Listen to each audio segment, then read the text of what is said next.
We're good, Pucks. Hello, good evening, everyone. Welcome to the Sunday Green Pass Gaming podcast. As you may have noticed, I'm Pucks. Flap, unfortunately, is not able to join us today because he has recently had his COVID jab and is really not feeling up to a show, unfortunately, although he is kind of with us in spirit behind the scenes, helping us drive the show. So it will just be the three of us tonight. But we have some pretty interesting topics lined up for you all, which we're going to discuss today. In no real particular order, I guess, but the general order of things is we're going to be discussing the Epic versus Apple court case. There's been a lot of kind of snippets of information throughout the week regarding new information, kind of potentially new insider secrets, and a few other buzzwords and the like about what's kind of come out from that. So we'll be going into, well, I say detail. We'll be going into our own kind of thoughts about what we've seen about that. We're going to be looking into or talking about some more Halo Infinite news because there's been a few snippets of news throughout the week regarding Halo Infinite and its development. So we'll be going into that. And I know this one's been done a little bit as well, but we are also going to discuss some news regarding the Coalition and the rumors that they may be working on a new IP, which is all interesting stuff. And the final major topic we're going to try and discuss today is regarding E3 again, of all things. So we've heard regarding E3 that Sega, Bandai Namco, and Square Enix have all confirmed they're going to be taking part. And we also know that Konami are no longer going to be a part of the show. So we're going to be talking about that in more detail as we go on. We have a few more topics potentially to see how quick we get on throughout the show. Otherwise, we'll have to leave those for another time. But before we go into those topics, I shall do the usual and we'll go through the roundup. So first of all, I'll go in order. Luke Steele, thank you very much for joining us once again. How are you doing? I'm very well, thanks. Yeah, I read it really well. It's been a quite heavy week of different news, different tidbits that have been coming out. It's been a good week for gaming. Kind of the last 2 weeks have actually, with Returnal and Resident Evil Village and, Mass Effect's coming up as well. So, yeah, it's been a good time and some great topics tonight. I'm looking forward to discussing them.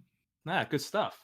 And I say, never least, but the last member of our team, Scott. How are you doing? How have you? What have you been up to this week? Evening, Pucks. Great to be on the show again. Not an awful lot this week, to be perfectly honest. Not as much gaming as I probably would have liked, unfortunately. Been checking out a few games on Xbox that use the FPS boost feature. I'm one of the few, it seems, that hasn't been checking out Resident Evil Village. But yeah, looking forward to tonight's show. Hopefully a good couple of topics to really delve into. And obviously, I'm sure I speak for everyone. We say we hold Flap a quick recovery and hope he's feeling better very, very soon.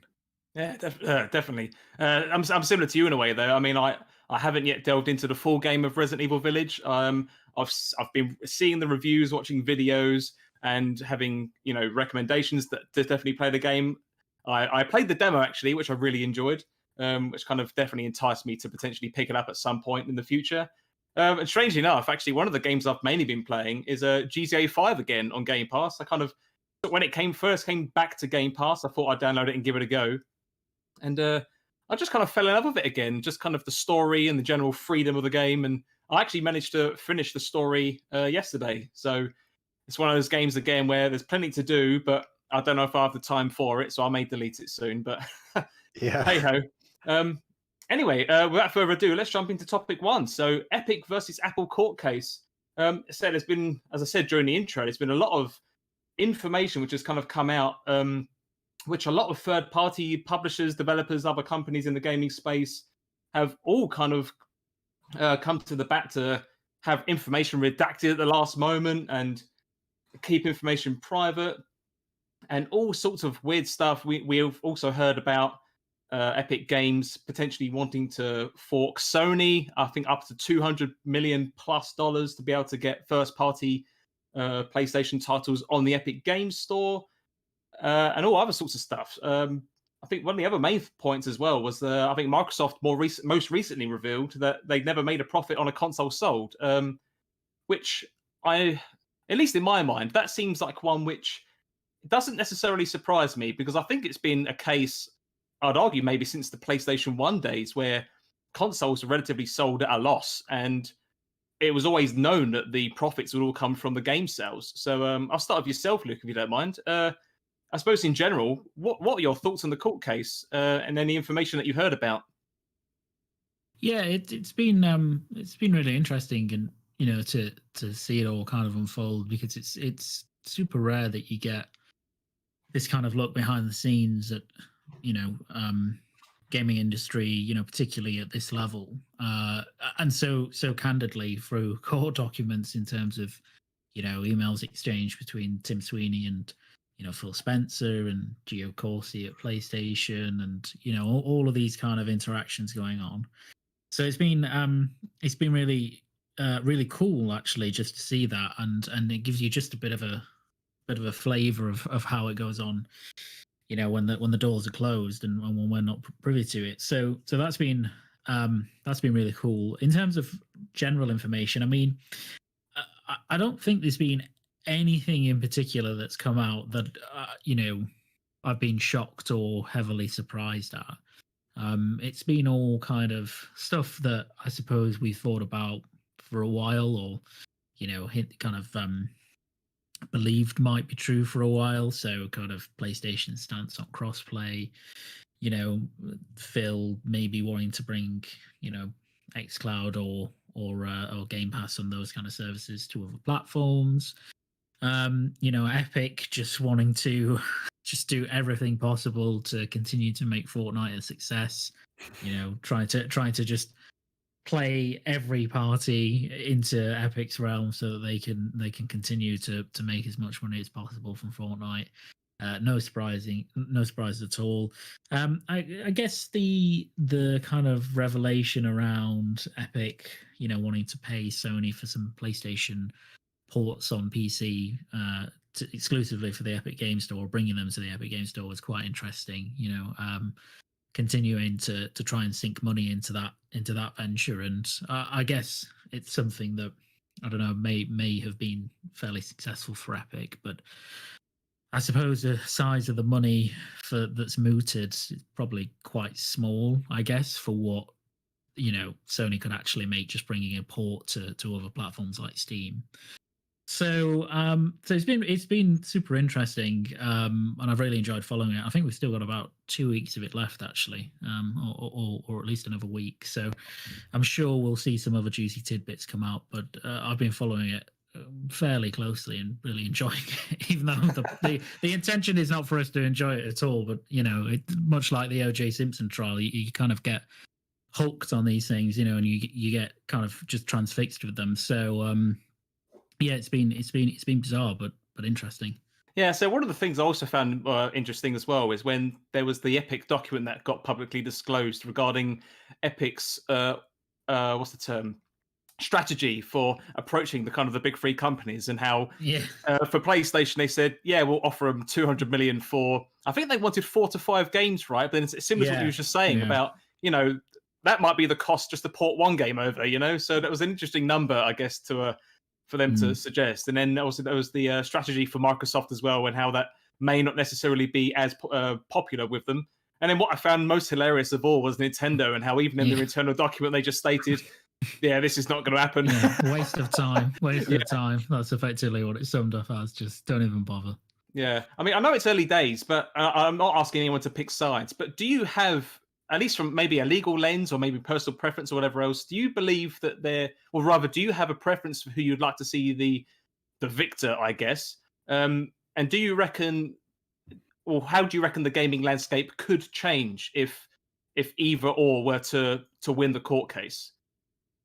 I think it's incredibly unlikely that Epic will win. Incredibly unlikely.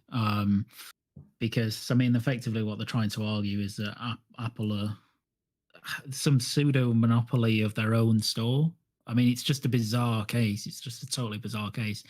And Microsoft and Sony in particular will want Apple to win, even though obviously they have a close relationship with Epic, because all of this kind of disperses out into their environment as well and in their stores. So I don't really have, I don't have a preference to who would win. I just don't think that Epic have a chance of winning that case at all. Yeah, I think that tends to be the public opinion as well, doesn't it? Yeah.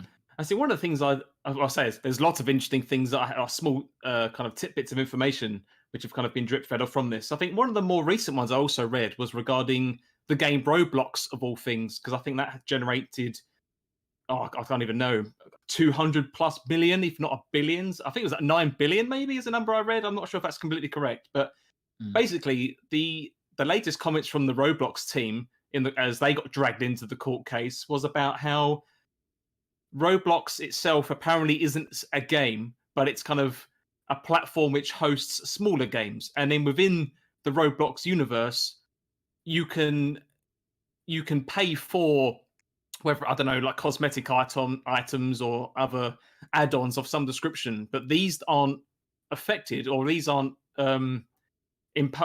sorry, the Apple 30% cut apparently isn't imposed on these numbers. So that is potentially seen as a breaking of the terms of service, which I found interesting. And again, Epic's argument, or rather supporting of that, is that Fortnite is apparently the same as this in a way, how it's kind of its own game, or it wants to create what we kind of keep hearing it being the Fortnite metaverse. I think, as we may have liked the buzzwords, and how actually they have a store within a storefront and you can pay for things, and this might leverage them in their favor. I mean, I'll come back to you, Scott, actually, as well. So, regarding what I just said there regarding Roblox and the terms of service potentially being broken, I mean, is that a good foot for Epic to potentially have a good standing? I don't want to say to necessarily win the case, because as Luke said, I think a lot of people are seeing it as highly unlikely. But, with that news regarding Roblox, and I think even more recently, it's also been suggested, or rather confirmed, that it's only on Apple's iOS platform specifically where they have this 30% kind of closed ecosystem, and actually the macOS stores are kind of more open, and how the iPhone should be seen as a PC platform, I believe was Tim Sweeney's words, rather than a closed console platform. Do you have any particular thoughts on the case regarding any of the information, or any of your own regarding the various knowledge which has escaped into the wild? Yeah, I think first of all, I'm very much with Luke in terms of I fully expect Apple to win this fairly easily, and obviously that's based on no legal experience whatsoever. But I think the case that Epic are trying to make is outrageously difficult, especially when you consider they're happy to support Microsoft and PlayStation, who both have 30% cuts, and they're not asking Microsoft or Sony to allow the Epic Game Stores on their consoles. A lot of the I guess conversation seems to be around just the fact that a console is a specialized device. It was one of the most fascinating things was in the very early days when they were basically, from what I understand, at the beginning of like a court case, they've kind of got to establish sort of definitions of certain terms, which meant like they were asking questions like, what is a games console? What is Fortnite? What is a phone, and things like that. And it was fascinating just to hear them sort of talk about how a console is a specialized device. I say, because Tim Sweeney even brought in consoles, didn't he, so that he could actually point them out to the court, I guess, so that he knew which one was which I thought was quite bizarre. Yeah, and it's just been just a fascinating look behind the curtain as to like things that, and I'm also agree with Luke when he says there's not maybe necessarily anything particularly explosive that's come out of this, but it has sort of, I guess, reaffirmed a lot of our sort of opinions or thoughts that have never really been confirmed. It's kind of, oh yeah, how we thought it worked is seemingly exactly how it works, but it's just been a fascinating insight into very secretive industry that we get very little of this information from. I don't necessarily have a preference as to who wins, to be perfectly honest. If you ask me to pick between a multi-billion-dollar company and a trillion-dollar company, I really couldn't care less which one wins, if I'm being perfectly honest, because either way, I don't necessarily think that that we win. Epic are going around this as some sort of like personal crusade to make things better for developers and things like that, but ultimately all they want is to just line their own pockets a little bit more, and their own definition of Fortnite is no longer a game, it's an interactive entertainment shared experience, or some bullshit that they used, if I'm being perfectly honest. And yeah, and obviously Tim Sweeney's talking about the metaverse and things like that. So it's been just a fascinating insight. I think one of the bits that stand out to me is just some of the just emails between, these very important and high up people within these companies, emails between Phil Spencer and Tim Sweeney, and emails between Epic and Apple and Epic and Sony. And one of the funny ones, I don't know if you saw, where essentially Tim Cook turned around and was like, "Who's this guy?" Talking Yes, about. I did see that one. Yeah, Which give us a little bit of a chuckle. But I do wonder how Microsoft are feeling about the whole thing at the moment. I don't know if they necessarily have a vested interest as to who wins, and they're probably of the same opinion. That this is going to be a tough case for Epic to win. But they've been sort of dragged through this seemingly a hell of a lot more than other publishers. Obviously, Sony and Nintendo have been brought up a little bit, and there was obviously a big bit at the beginning around sort of crossplay and Sony's I guess requirement to pay for cross-platform, essentially, in some circumstances, I should say. But Microsoft have been dragged through this, like I say, with emails between Phil Spencer and Tim Cook. They've had representatives from Microsoft and Xbox actually being questioned and having to take the stand in the court case as well. So I do wonder how Microsoft are feeling right now.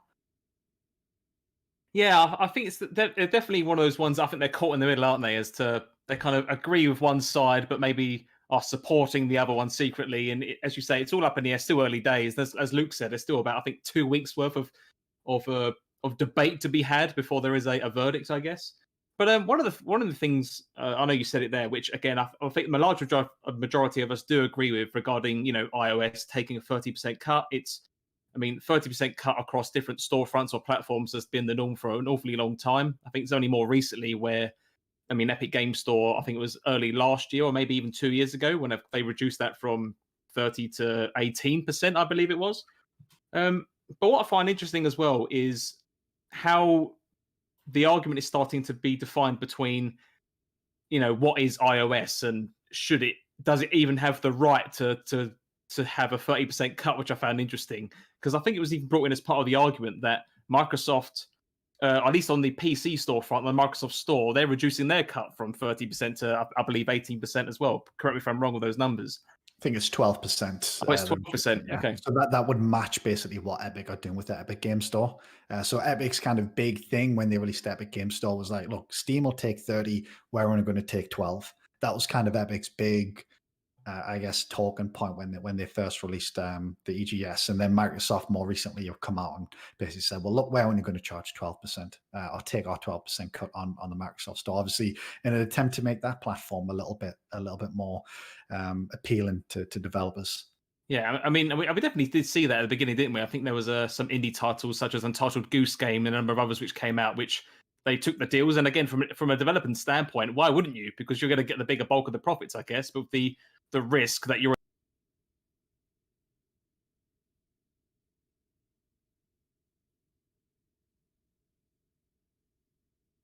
the same as the Nintendo eShop, the PlayStation Store, or the Xbox Store, because some of the arguments which I've seen about the case, they do make sense, and I'm of a kind of I don't really have a strict opinion one way or the other. I'm a bit on the fence with it. Again, 30% is normal for most parts, but I do agree that iOS isn't a gaming platform. It is, it's just a commercial virtual storefront, isn't it, for different apps and applications, or in some cases, there are a number of people out there which compute on mobile devices, whether it's their phone or tablet. Do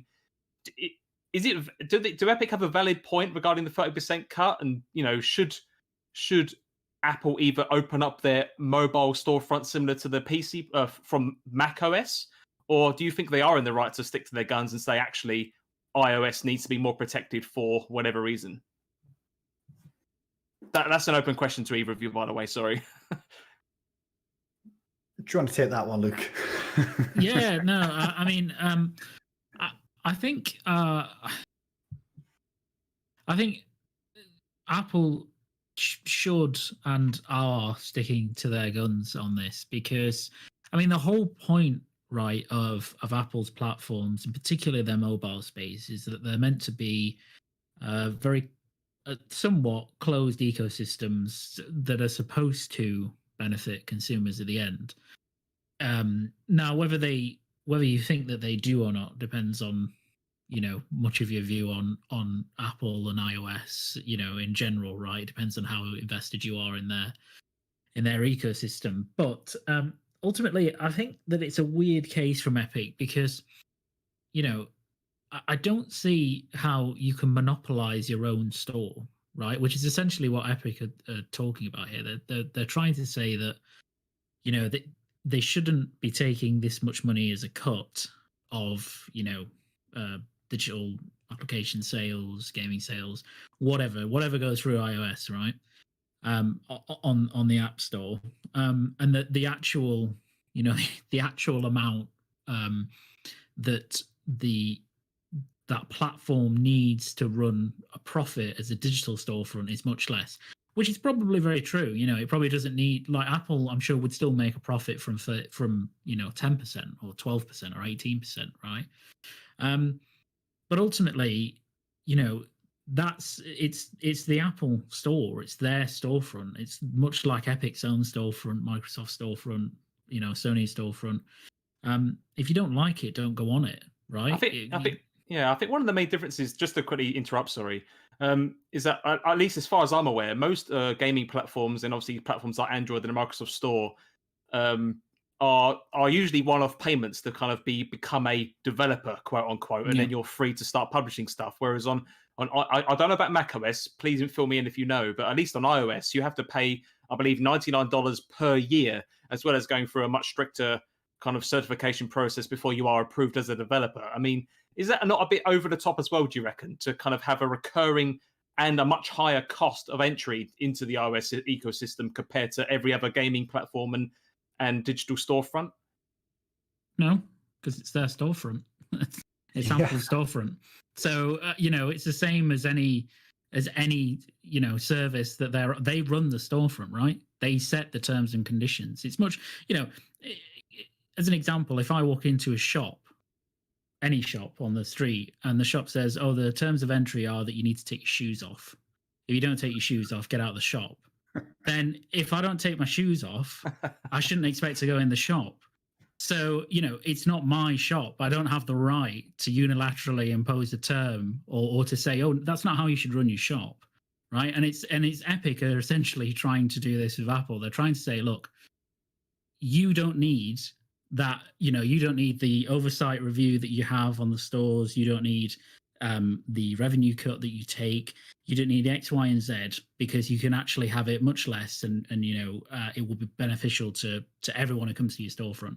That's a very subjective assessment of the way things are. Who knows if that's true or not? But all of this has massive implications as well, which is why Sony and Microsoft will want Apple to win, which is that if it extends to Apple in this way, because it's not just going to, let's say Epic won, right? It wouldn't just be a judgment that would affect iOS. It would affect other digital storefronts, other digital platforms, like Sony and Microsoft. So, it's a baffling case. I'm surprised it got as far as it has on that basis. But I don't think it's the kind of terms that you've suggested there, where you've got to pay a higher or a yearly fee, was it, or something like that? Yeah, $99 per year. Yeah, I don't think that's particularly onerous unless you're flat out broke as a developer of an app.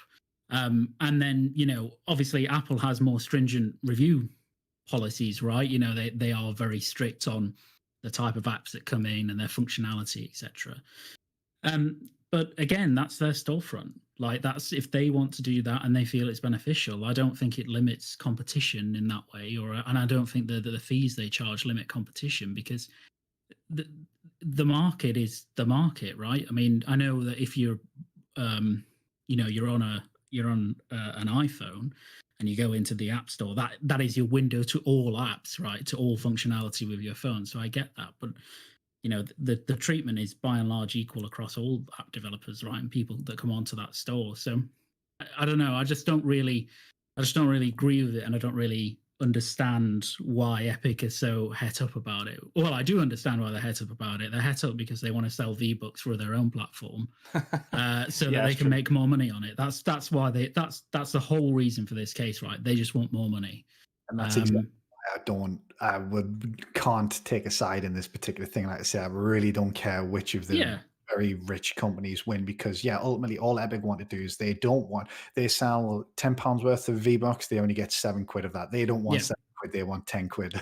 Exactly. Yeah. Yeah. Ultimately what it comes down to. And I think Luke's shop analogy is perfect, because one of the other arguments is essentially, okay, well, if you're not going to take a smaller cut, well, we want to set up shop and be able to sell our own things on your platform. Essentially, is their other argument. And using the shop analogy, that's like someone just going into any shop that they want, plopping a stall down and say, right, I'm selling stuff here now. Yeah. Well, Yeah. and you can't do anything about it. And that's ultimately what they want. And from my perspective, I'm really not a big fan of Apple, but in this case, I can't really say anything bad. They're doing the same thing everyone's doing, the same thing that Sony, Microsoft, and Nintendo are doing on console, the same thing that I believe Google are doing on the Google Play Store. Obviously, there are some differences because you can just install essentially anything on Android, but they're not doing anything different whatsoever. Yeah. The way that they look at it is like, well, look, if you're not willing to pay it, then go elsewhere. But ultimately, what developers and people know is that people generally on iPhone, from what I understand, or on iOS in general, spend more money than people on maybe other mobile platforms. Yeah. So you can't just take your app or your game away from that platform, because ultimately you're going to cost yourself sales, or you're going to cost yourself revenue, because even if they're taking 30% of money is more than 30% of nothing. If you're not selling on that platform. And I think from a developer standpoint, well, they're probably willing to pay that, $99 a year or whatever. It doesn't seem particularly expensive to me. I bet you a lot of people spend more on coffee in a year than that. And if they weren't happy, then they could go elsewhere as well. But they know that they can't. And yeah, I just think overall this is an outrageously different argument for Epic to make, especially when they're in a position to support Sony and Microsoft. They're not going after those guys who are doing the same thing. And their argument there is one's a general purpose device and one's a specialized device. But yeah, it just appears very, very weak, very, very weak. Yeah, I do agree with what both of you were saying there. I just got to throw the question out there to just kind of see if I'll approach it, see if I can approach it from a different angle. But no, I do. I really like the shop analogy as well, as you say. I do agree with that.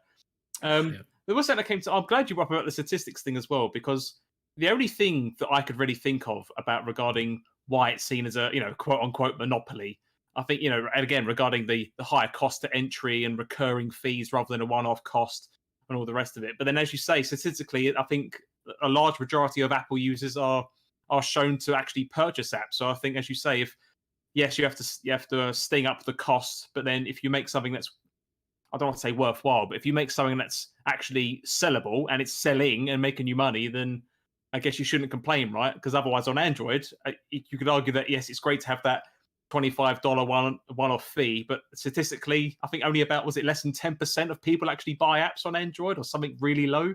So you're having to rely on ad revenue alone, effectively, or in-app purchases at the worst case, and even then, those can be very tricky. So yeah, it's very difficult to see where this is going to go, what the outcome is going to be, and what conclusions are going to sum up from after the fact. What are Fortnite going to do? I think the only thing that is certain in all of this case is Fortnite won't be back on iOS, right?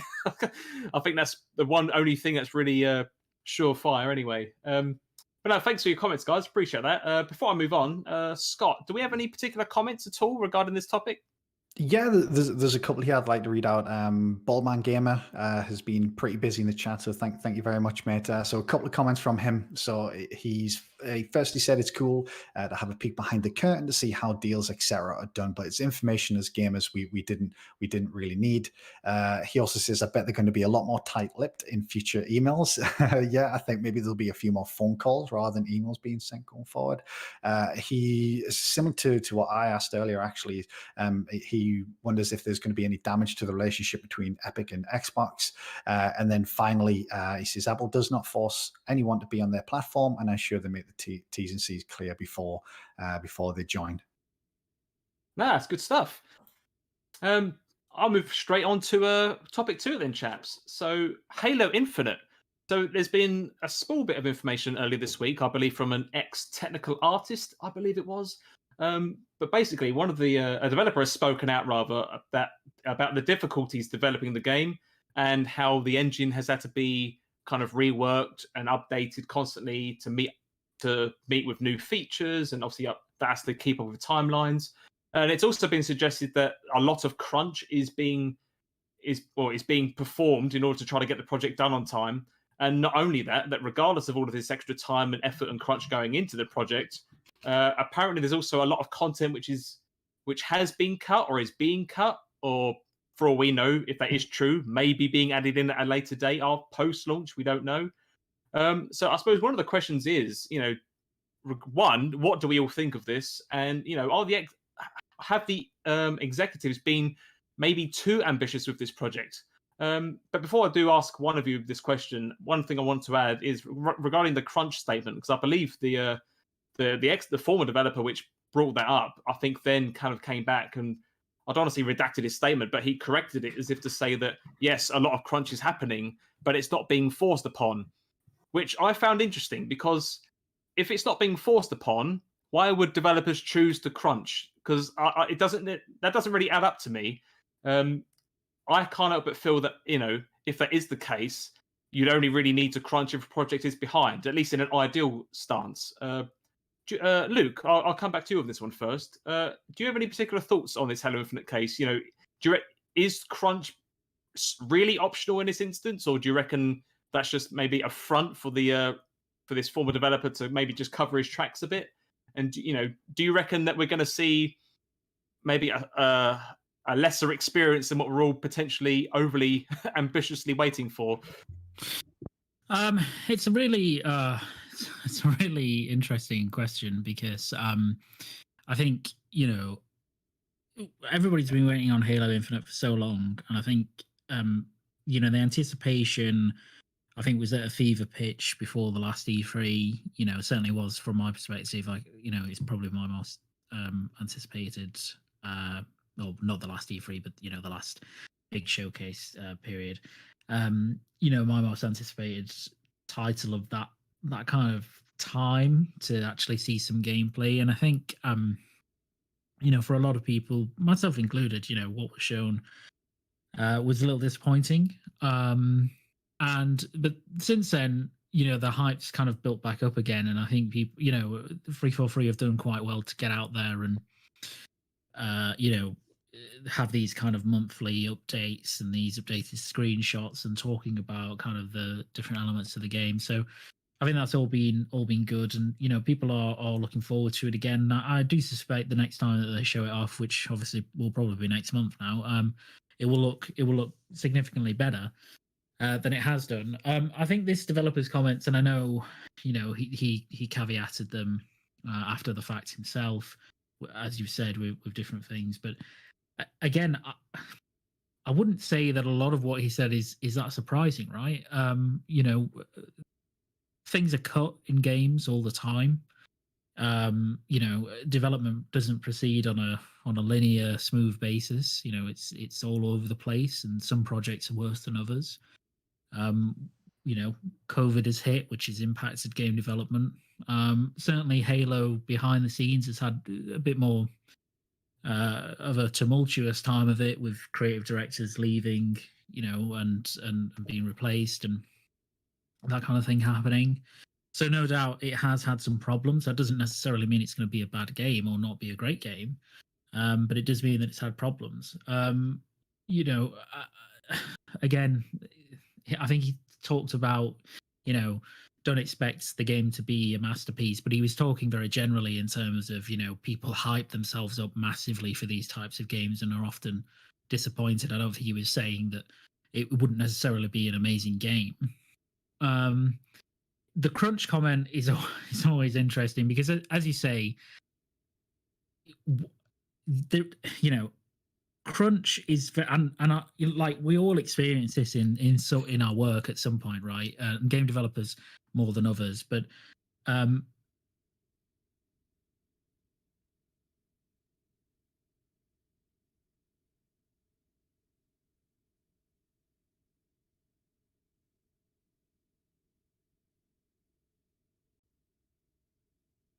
that doesn't mean that what you then don't experience behind that isn't crunch, right? Because there's often a culture that goes behind this, an implicit understanding of something needs to happen, therefore you need to be in. And you can't just turn around and go, right, actually, well, it's 5:30 now, so I'm clocking off. See you later. Like, that's not how the working world works. And that's not how developers work. So I think when he's talking about crunch, I get that he walks his comments back and saying, well, it wasn't really, forced. And I think he made something about that, well, people are very passionate about the game when they're making it, which is all very true, right? I'm sure people are. But, there is absolutely going to be a culture of crunch in there is holistically across the AAA development, that culture is there. So no doubt it's there in Freefall 3. And on Halo in particular, I would say there probably has been periods of crunch because ultimately they were trying to get the game out last year. They would have been crunching for that pretty hard. And they've got seemingly a lot of work to do between now and launch, or they had a lot of work to do between now and launch as well this year. So I get why he walked his comments back, but I don't think we should, in terms of crunch in particular, but I don't think we should read that much into that. So it's a weird one. I mean, I'm really looking forward to it. I really can't wait for it, but I don't know if I don't know how it's going to be. I suspect it will come out quite good, and it will be a really good game. But we just don't know, right? Maybe we'll get a better sense of it when we see it. When we see it next time. Yeah, I mean, just to quickly, I suppose, just to add another question. Actually, do you reckon then regarding? I know it's one of those things where when games are, especially such a a highly prolific game, which an iconic franchise, which everyone's waiting for, it's very. I think it can be very easy to potentially. Oh, sorry, when these bigger games get delayed and delayed and delayed, I think it's very easy to potentially forget about it, and then actually the hype rolls off to the point it never quite reaches the same peak that it had originally. Again, I know I'm speaking of Halo, so I think I know what both of your answers to this would be. But do you reckon there is a potential risk that maybe the hype is going to not be as big, but mainly from the point of, by the time the game launches, or I think we're assuming holiday this year, right? There's also going to be a lot of other games coming out later this year and obviously coming early into next year. Do you reckon there's going to be, regardless of the game coming to Game Pass, do you still think that people are going to be as equally hyped for it, or do you reckon people may have moved on, so to speak? I think it'll probably depend on how they show it off at E3 ultimately. Obviously, the last shown last year in July was met with not the most excitement in the world. That was obviously largely down to sort of the how it looked. I think really there's a couple of angles that you can take from that, because ultimately from a Halo perspective, from a Halo's fans perspective, like myself, I really liked what I saw back in July. Yes, I appreciate that there are it maybe could have looked better. Yes, I could see pop-in and things like that. But ultimately, in terms of what I saw in terms of the gameplay experience, it really looked like Halo to me, and that's really what I want. So there's essentially two angles. There's the core Halo fans and how they're feeling about things, and then there's ultimately everybody else. Maybe the crowd that's moved on from arena shooters and are now sort of playing Fortnite and Warzone and things like that. I do think Halo's got a couple of good things going for it, though. I think first of all, free-to-play multiplayer is obviously going to be massive. So even though it's not in game, even if you don't have Game Pass, you're going to be able to play the multiplayer portion of the game across Xbox One, PC, obviously Series X and S, and obviously mobile through xCloud as well.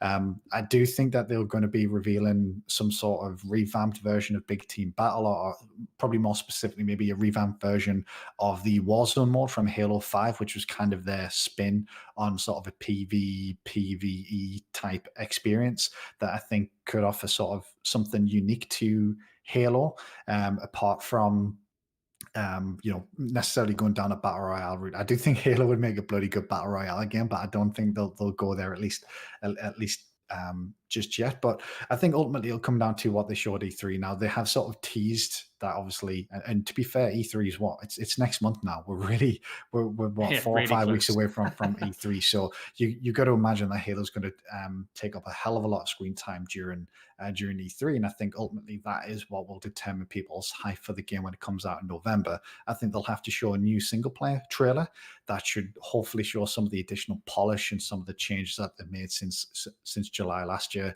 And then ultimately they'll really need to do a big multiplayer reveal as well. And I would hope that based on some of the comments I made in the past, that there'll be some sort of multiplayer beta between now and release as well. That might get people excited. You know, you saw the sort of impact that Outriders demo had on people's excitement for that game, and you know, something like a multiplayer beta for Halo, while slightly different, could maybe have a similar effect once everyone gets their hands on the game and sees hopefully how good it is and how good it plays. Yeah, definitely. I really agree with that stuff. But one of the things you said there actually regarding the multiplayer, correct me if I'm wrong, you said you didn't expect there to be a battle royale. Is that right? Yeah, I don't think so. I mean, they have made funny comments in the past, and I've just seen it come from Matt in the chat as well, where they said the only BR that Halo needs is the battle rifle, obviously, which is sort of the main gun. Yeah. And I kind of agree with that. I don't necessarily want them just going down the route of a battle royale like every other game has made. You know, obviously Warzone's been a big success, but there have also been a hell of a lot of failures in that space as well. You know, you look at Battlefields, was it Firestorm or something like that they called it, Yeah, and how that sort of flopped. And the game really needs to be designed around it rather than just sort of being I guess forced upon the game. Now, from my perspective, like I say, I'm not really too bothered. I'm a little burnt out on battle royales. I play Apex Legends a lot. I've played Warzone in the past. I played Fortnite in the past, but I'm a little kind of burnt out on it. And what I'm really excited for personally is kind of just getting back to that sort of old school arena 4v4 shooter experience that I've known and loved from Halo since I was a teenager. But also on the flip side of that, I do think Halo would just make a bloody good battle royale game as well. I think if you just look at the different weapons that they got available, especially through the Warzone mode in Halo 5, if you just think about sort of like the drop-in experience, you know, you could have it where you're not necessarily Spartans, or you could be Spartans, you could be ODSTs, and you're sort of dropping in through one of the pods, and then you land and you're trying to obviously go ahead and loot and things like that. Obviously, I think the Halo ring could make a fantastic arena for a battle royale as well. Yeah, that'd be cool. But I can also understand that, you know, people don't want 343 to implement that, and I think the main reason for that, and I would agree with this wholeheartedly, is because I think they would expect that to take away from the core Halo multiplayer experience. So the focus would be on the battle royale element, because that's maybe where the player base would be. That was maybe where the money comes in for things like battle passes and cosmetics and things like that, and it would take away from your core Halo multiplayer experiences. You know, like I say, the arena, the big team battle, and things like that. So I don't necessarily, I certainly don't expect one at launch, but I wouldn't rule one out at some point in the future as well.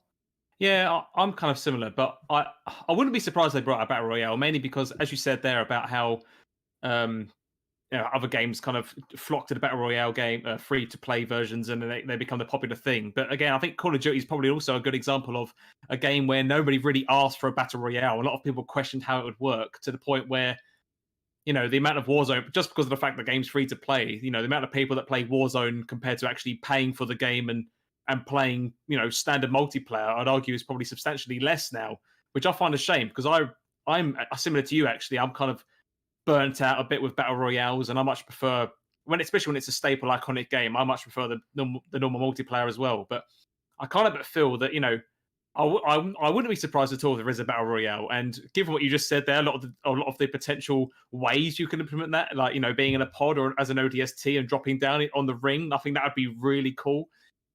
But I suppose, just to kind of maybe add another question to this, if they were to bring a battle royale out, obviously, well, we know the multiplayer is free to play. So rather than the question being about battle royale, are you, as both of you really, as massive Halo fans who played it back in the day, and obviously the four of us played it more recently in the tournament as well, do you have any real kind of thoughts or concerns how things like microtransactions would be implemented? Because I think it's almost fair to say, right, that the game's free to play, it's probably going to have microtransactions with cosmetics. But do you reckon that would potentially ruin the game? Because I know there's games like Warzone, which also do very popular with their cosmetics, but I'm on the fence of I don't really get the Warzone cosmetics, especially when it comes to main player skins, because you never see what you look like when you play, which is obviously different to Fortnite because it's third person. You can see what you look like, and it's quite cool to have a different skin on. But I don't know, do you reckon, or would you be concerned if on the announcement of a battle royale or just the general free to play version of the multiplayer that cosmetics would just potentially, or does it have the potential to ruin what is a fantastic iconic game? I'll throw that to Luke if you don't mind. And no, I don't think so. As long as they're purely cosmetic, I don't tend to have any issue with microtransactions of that nature. You know, I think it's fine. I do agree with you that, you know, I don't really see the point of some of them in first person shooter games. Maybe the weapon skins, obviously, because you tend to see that. But yeah, you know, it wouldn't ruin the Halo experience or anything like that for me. You know, on the subject of battle royale, like, I really hope they don't, to be honest, because I feel like the battle royale time has kind of passed now. Like, we've gone into the post battle royale world, which is we've established kind of the major players, and anything coming into that is really going to struggle. Even Halo, I think, would struggle with that. Particularly is, you know, don't shoot me on this one, people, but it's not a big of a franchise as Call of Duty or Fortnite. You know, nowhere near these days. You know, I just hope they don't. You know, we had that boom of battle royale after Fortnite, much in the same, or kind of around PUBG, sorry, kind of around the time that we had also kind of similar to when Overwatch came out, right? And we had a massive boom of class-based arena shooters, and nothing really got close to Overwatch in that regard, you know. And then now nobody really makes them, right? You know, there's a few here and there, and you do get some sometimes, but they're not a big deal anymore because people have moved on from that kind of genre. And it's the same as battle royale. The players are established there. Nothing's going to disrupt that. You're not going to bring in massive numbers, and I'm sure Halo would do pretty well, but I just don't see, for what it is, you know. I think they'd probably be better served concentrating on different areas of development, like their arena shooting stuff and, you know, post-campaign support, all that sort of stuff would to me be a better investment of their time. But, you know, they may turn around and go, no, we'll do one, like, in the future. Like, you just don't know. But I personally, I hope they don't. Look, I've got a question for you, mate, if you don't mind. So they've spoken about Halo Infinite having sort of this almost 10-year plan, and I guess we've heard that before with Destiny. We know how that worked, but I think they've talked about Halo Infinite being a platform going forward. And it's not necessarily Halo Infinite is released this November, then in 5 November's time, Halo Infinite 2 or whatever is released. So what do you expect that, I guess, post-launch content to look like from, you know, when it comes to Halo in 5 years' time? What sort of content do you think they're going to be adding? Or do you expect story DLC? Do you expect just new maps to the multiplayer, maybe different mods? And I guess just maybe to give you my own thoughts on that, that's kind of why I think Battle Royales may be something they add in the future. I don't think it'll be there at launch, but ultimately it'll depend on where Battle Royale is. You know, Battle Royale could be non-existent in 4 or 5 years' time as well if they're planning supporting this for 10 years. Yeah, but where do you think they'll take sort of the post-launch content for Infinite? Yes, it's a good question, and it's actually quite a difficult one to answer in a way, because, you know, this isn't a game like Destiny or Fortnite or anything like that. You know, it's a game that has a single player campaign, that has you know, arena shooting multiplayer, and then who knows after that. I suspect if they're trying to support it for that long, you would think that you'd get kind of 3 different things out of it in terms of post content support. One would be, you know, as you say, your typical updates to multiplayer, new maps, new modes, etc. Yeah. The other would be post campaign DLC, little or large. I would suspect. You know, I think a good template is something like Doom Eternal, right, where they had the Ancient Gods Part 1 and 2, which are pretty meaty post campaign story parts, and they're excellent, and they build on everything in the campaign. And then the third one is as you've said, like entirely new experiences within that universe. So one of which could be a battle royale, right? Yeah. So, and I think that's the one that's the most controversial. Like, to me, something that would be good, that would take a lot of effort but would fit into that 10-year plan, is if they came up with some kind of new experience post launch that was like a Destiny, right? That was like here's a chunk of the map where you can all play cooperatively, and or like an entirely different element of Halo altogether. You can all play cooperatively there. There are kind of loot-ish elements. I don't necessarily mind that, right? I don't mind that in Halo at all, or I wouldn't mind it. So they might do stuff like that. I mean, if they're really adamant on supporting it for that long, they're going to have to come up with some interesting stuff, right? So that's both exciting and somewhat worrying, I suppose. Yeah. The further they go away from what makes Halo, the more you worry. But and if this was Bungie, I think I'd trust them a little more. But obviously, it's 343, and they've kind of had a ropey history of this stuff. So we'll have to see. But yeah, I don't know. Pokes, what do you think? Like, what would you like to see from it post launch? What kind of things would you like to see them introduce? Oh man, as you say, definitely. I'd definitely have to see potential expansions to the single player campaign, mainly adding on to what like Scott was saying there about we know that rather it's been stated by Halo Infinite is going to be, they want this to be this game where it's almost the start of almost what kind of Modern Warfare kicked off in a way, like this new, like you're all in one hub, one world. You just keep adding onto the content, I guess, but maybe just done better by not releasing a second game the next year. But I definitely would like to see additions to the campaign, or if possible, one thing because I know I don't believe it's been confirmed any stretch about having a co-op campaign, because I very much loved the co-op campaign of Halo 3 when one of you is obviously the Master Chief and the other one plays as the Arbiter. I thought that was absolutely fantastic. Definitely had a few group of friends that we definitely co-op together a number of times. So I think if it's not in there at launch, I would definitely love to see co-op support potentially added to a campaign, especially in that we know that the campaign in terms of the maps is on a pretty massive scale on their own. Yes, you could argue that maybe the story is linear, but the way you go about it is obviously completely expanded and changed. Apart from that, I mean, I have seen the rumors of the was it the 128 versus 128 or 64 versus 64 multiplayer? I think that'd be quite cool. Assuming that's not in there at launch, I think that's definitely a great way to expand on the multiplayer. Again, I think as Scott was saying a minute ago, that a lot of Halo players coming to Infinite are going to be those original hardcore fans that absolutely loved the 4v4, you both included, no doubt.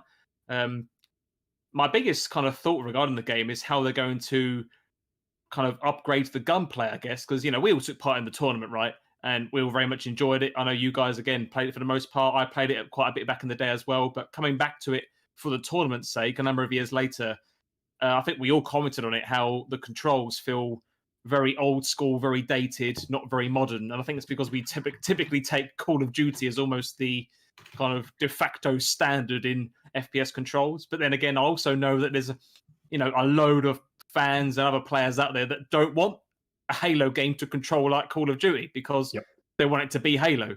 So I know I'm deviating a bit from what would I want added, but I am really intrigued and curious to see how they will upgrade the gunplay to feel modern, but yet still retain that original feel, if that makes sense. Because I know. Yeah, go on. I say, because games like Call of Duty, for example, I think Modern Warfare, like when you go back to some of the older ones and then play the latest ones, like one of the ways the gameplay or the gunplay feels modern is mainly through even the sounds and the rumble effects on the controllers. Like the guns sound meaty, if that makes sense, and they feel meaty. They feel like they do damage. And I think even just an addition like that seems to be like it makes a massive difference, don't you think? Scott, sorry, you was going to say something. Yeah, it's difficult because and this is the Halo fanboy me, but when people talk about the Halo gunplay, from my perspective, the Halo gunplay is sort of best in class. I don't. When people talk about Call of Duty and things, I don't think games like Call of Duty get anywhere near sort of the feel of Halo. Obviously, over the years, and I think maybe one of the difficulties when comparing the two is the fact that a new Call of Duty comes out every year.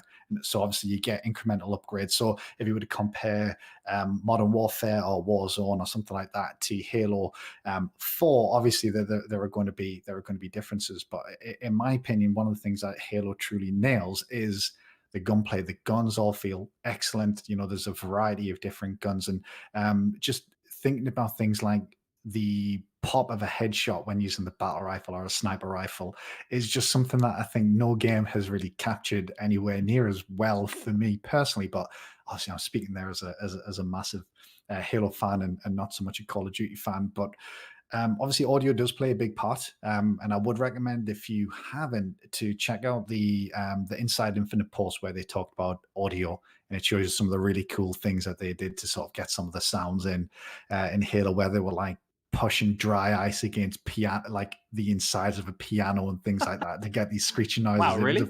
It was a really fascinating insight, and I would recommend taking a look. There's obviously stories of the fact that I think one of the original grunts was played by a pug, where they just reported a pug dog to get the noise, I think is what I remember. But I don't necessarily, I guess in my opinion, Pucks, did you play much Halo 5? I haven't played it at all, unfortunately. No. See, so that's probably the thing. Obviously, we played the Master Chief Collection, and you look at Halo 1 through 4, and obviously you can include Reach and ODST in there. But Halo 5 is obviously the most recent entry. But it's still over 5 years, 5 years old now. And honestly, Halo 5 had a lot of problems. But in my opinion, the gameplay and the shooting of it is just top of the class in my opinion. Obviously, you've got the argument between sort of core Halo fans around things like clambering, sprinting, boosting, and things like that, and that is obviously subjective. But and overall, just how the guns feel and how the game is to play, in my opinion, it's the best Halo that has been released. Obviously, story and things like that left a lot to be decided, but how Halo 5 felt to play for me gives me a lot of excitement for how Halo Infinite hopefully will play and how they'll build upon that. But I don't necessarily think they have to modernize it or change it too much from Halo 5, because in my opinion, Halo 5 was just that bloody good. But obviously, those sorts of things are subjective, and I'd be curious to hear yours and Luke's opinions on that as well. Obviously, Pucks, from your perspective, you've not necessarily had the chance to play Halo 5, so going from Halo 4 to 5 is a vastly different experience, in my opinion. There was a kind of a jump from 3 to 4 that core Halo fans didn't like, and actually, funnily, one of the reasons for that is because people felt they tried to make it too much like COD, because that was around the time, I think, of COD becoming this sort of beast that it is now. And then Halo 5 just felt a little bit more Halo to me, I think, and I really enjoyed it. So in your opinion, then, you think the gunplay of Halo 5 would suit perfectly into Halo Infinite with just a few tweaks and changes here and there? Yeah, honestly, I really do. Halo 5 genuinely is that good to play. Aside of everything else, in my opinion, I just loved how it felt to shoot and play that game. Are you of the same opinion there, Luke, as well, regarding Halo 5 controls? Yeah, definitely. It has a lot of issues, Halo 5. Many issues. Very top level. For people like myself that haven't played it, is there a top level kind of fill us in that you can do? Like what kind of issues the game suffered? I mean, some of these are subjective, right? So what people think are issues with Halo 5 from one person to another is different, but there's a kind of broader consensus that I've seen and that I'd agree that in terms of the biggest criticisms of Halo 5 come from its campaign, not from its multiplayer, because its multiplayer is actually quite good. There are some issues there, but not like huge. The campaign was just incredibly disappointing compared to any of the other Halo campaigns. And I think the reasons for that kind of, I mean, my personal reasons for why I didn't enjoy it with stuff like the story isn't particularly engaging. It's not, and Halo, it's never been like an incredible story, but there's something about Halo stories, particularly 1 to 3, and even 4 actually, the way they've got this kind of atmosphere to them that's really intriguing and really interesting. And I just never came across in 5. And the other thing is that 5 was designed entirely around effectively a co-op experience. Yeah. So the every mission in the I haven't played it for a while, but I'm pretty sure every mission in the game you're either Master Chief or Locke. You're actually Locke most of the time. Yeah, that was a which big was a big problem. issue. Yeah. Which is a big issue because no one wants to play as Locke, at least not for that much. Like 1 level's fine. Or 2, and it was a criticism that came out back on the Halo 2 days when you played as the Arbiter. But looking back, it was great because it was a different perspective, and you didn't play for as the Arbiter for too long, right? So that was a big issue. And yeah, there are no missions in the game where you're just on your own. As Master Chief or Locke, and I think one of the reasons for that, actually, I think the creative director, who was, funnily enough, the creative director on Infinite, but he left, was, I think, Tim Longo. And Tim Longo was actually also the creative director on Star Wars Republic Commando, which is a fantastic game. But if you play that game, it's very much like the campaign of Halo 5. It's you as one of the Republic Commandos with 3 others, and the entire game is you and 3 others. And it's basically Halo 5's campaign was just that. It was just kind of this weird, none of the mystery of like Halo 1 crashing on the ring, you're Master Chief on your own, you feel very alien to this planet. You're always with someone in Halo 5. It just really detracted from the experience for me. Yeah.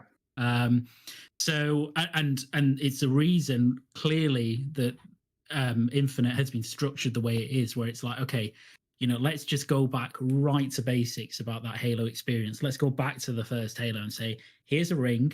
You are the chief. You're on your own. You've got the pilot, obviously, but he's kind of ancillary character.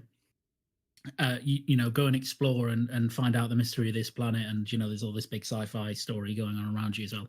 So that's great. But those are the issues of 5 for me from a very high level perspective. But going back to the point, the feel of Halo 5 in terms of gameplay is wonderful. It's the best Halo there is. Like, there's no doubt about that at all.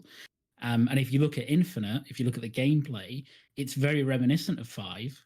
It's a bit tighter. The sound pass is meatier for guns, etc. But they're also introducing things to add to the mobility, like the grapple hook, right? Which is kind of the next step of where that kind of combat and loop can go. So, I think if they just said, okay, it plays exactly the same as 5, which it won't, but even if it did, that would be perfect. Yeah, and I'd just like to add a couple of things to what Luke said about sort of maybe some of the issues with Halo 5. I think going back to the campaign, you fought a lot of Prometheans, and I don't think people are big fans of Prometheans. So one of the exciting things about Infinite is going to essentially fight the Banished, which is Brutes and the Covenant sort of mixed together. Anyone who's played Halo Wars 2 will know who the Banished are. And there's obviously the rumor of the Flood coming back, which I think seems inevitable at this point as well, which and I suspect we'll be in a position where there'll be battles that you'll be fighting in that'll be between the UNSC, the Banished, the Covenant, the Flood, and Prometheans potentially at the same time, which from my perspective, especially on this, what is sort of a more semi-open world of this larger environment, is pretty damn exciting. But on the multiplayer side, a lot of the criticisms was around content. So they released a new mode, which was Breakout, I believe, which was kind of like, in some ways it was like a battle royale. If I remember correctly, you didn't spawn in with a gun. You basically jumped into a map 4v4. You didn't have a shield. You couldn't get shield. You had to pick up a gun, and it was kind of like a last man standing type of thing. Forge wasn't in there at launch, although it did come, I think, 6 to 12 months later. Big Team Battle wasn't in there at launch, if I remember correctly. The number of maps that were in there was I think a relatively small number. If you look at Halo Master Chief Collection, there's over 100 maps in there. I think Halo 5 maybe launched with 6, 7, or 8, something on that number. It was relatively small, along with no Big Team Battle. Then when Big Team Battle did come in, all the maps were Forge maps, which were sort of user-created maps rather than developed maps, if that makes sense. And so those things, and we just listed a shitload of things that we felt were wrong with Halo 5, but not one of them was how it felt to play, or how the gunplay felt. And I'm in agreement with Luke. You look at the Infinite gameplay trailer, which I really, really enjoyed, and it does look like they've toned it down a little bit in terms of the mobility. Didn't look like you're going to get things like Spartan charges and things like that people didn't like, but it still does feel a little bit faster. Well, it still seems to retain some of the speed. If you go back to sort of Halo 1, 2, and 3, I think they feel quite slow to play a little bit. And then they've obviously added things like the grapple hook and things like that. And taking it back to the original topic, or the original comment, sorry, from the developer, and I know it's probably worth mentioning, he did come out and sort of clarify some of them, and he did feel like they were taken out of context. So I would definitely recommend taking a look at both the original video from the developer and his follow-up video as well. But what it sort of instilled in me was a fear of that we were going to have a repeat of Halo 5, where the story, maybe through the development problems, might have been rebooted midway through, and then they've kind of rushed to get something done. Or at launch, it's going to have similar problems where there's not enough content in terms of maps, or they're going to have focused on this new whatever Warzone 2.0 mode, which might mean the standard 4v4 arena mode is maybe when he has a small number of maps. So it kind of ignited some of those fears from my experience of Halo 5 a little bit, reading some of that stuff. But I still remain ridiculously excited for Halo Infinite. It's still by far and away my most anticipated game for this year. No, that's really cool. Yeah, thanks for the insights, by the way, guys. Especially for someone like myself who's a bit completely uninitiated with Halo 5. I think what I've gotten from this is that I definitely need to experience it before Halo Infinite. So I'll be on a level playing ground at that point. But I know we can all talk about Halo for a long time. I have just seen the time, so I would like to just move the topics on if that's all right. But yeah, me and Luke might need to do like a Halo cast at some point, I think. 6 hours long. Yeah, when Halo Infinite comes out, we'll probably have to do something like that. Yeah, definitely.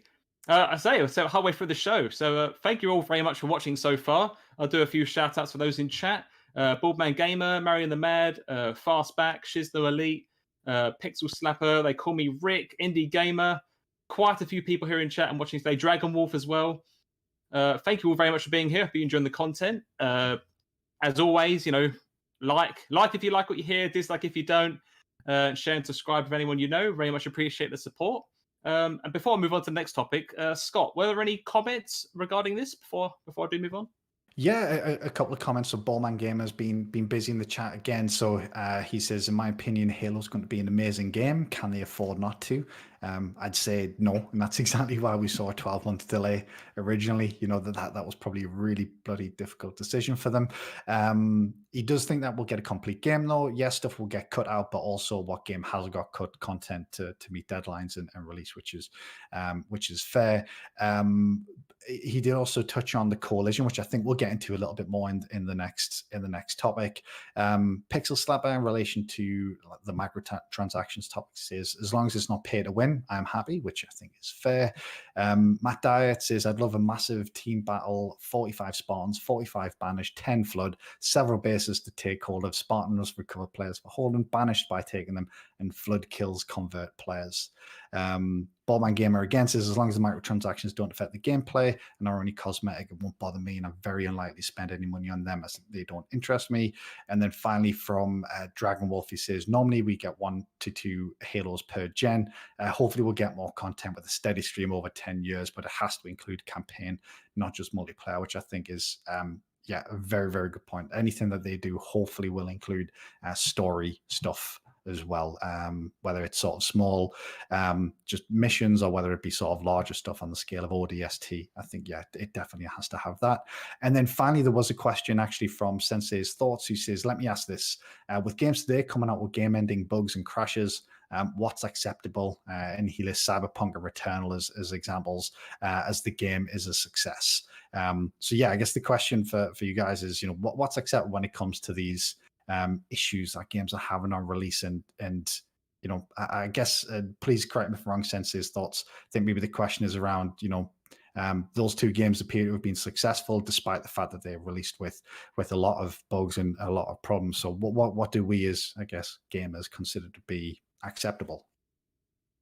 Cool, that is a I find that quite a tough question to answer, actually, because part of me instinctively wants to answer it by saying that I think the reason we see more bugs and more issues is not only because, for each generation we've got more tech, more of everything to play with, more CPU power, more GPU power, more RAM, and all of that stuff is needed to generate these bigger, larger open worlds. And I think I kind of feel maybe that, publishers and developers potentially feel, that they have to, well, rather to make the most use of the hardware. I think one of the more open trends in recent years has been to develop open world games. And games like Cyberpunk, that big open world game has been in development for, what was it, like 9 years or something ridiculous.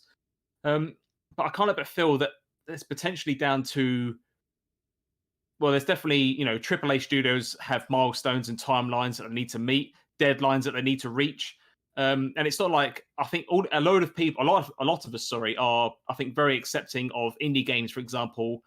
If an indie game gets delayed that has a large following behind it. I think Hollow Knight Silksong is a good example of this, where, I think a lot of us expected this game to be released maybe late last year or maybe mid last year potentially, but then that got delayed and more delayed.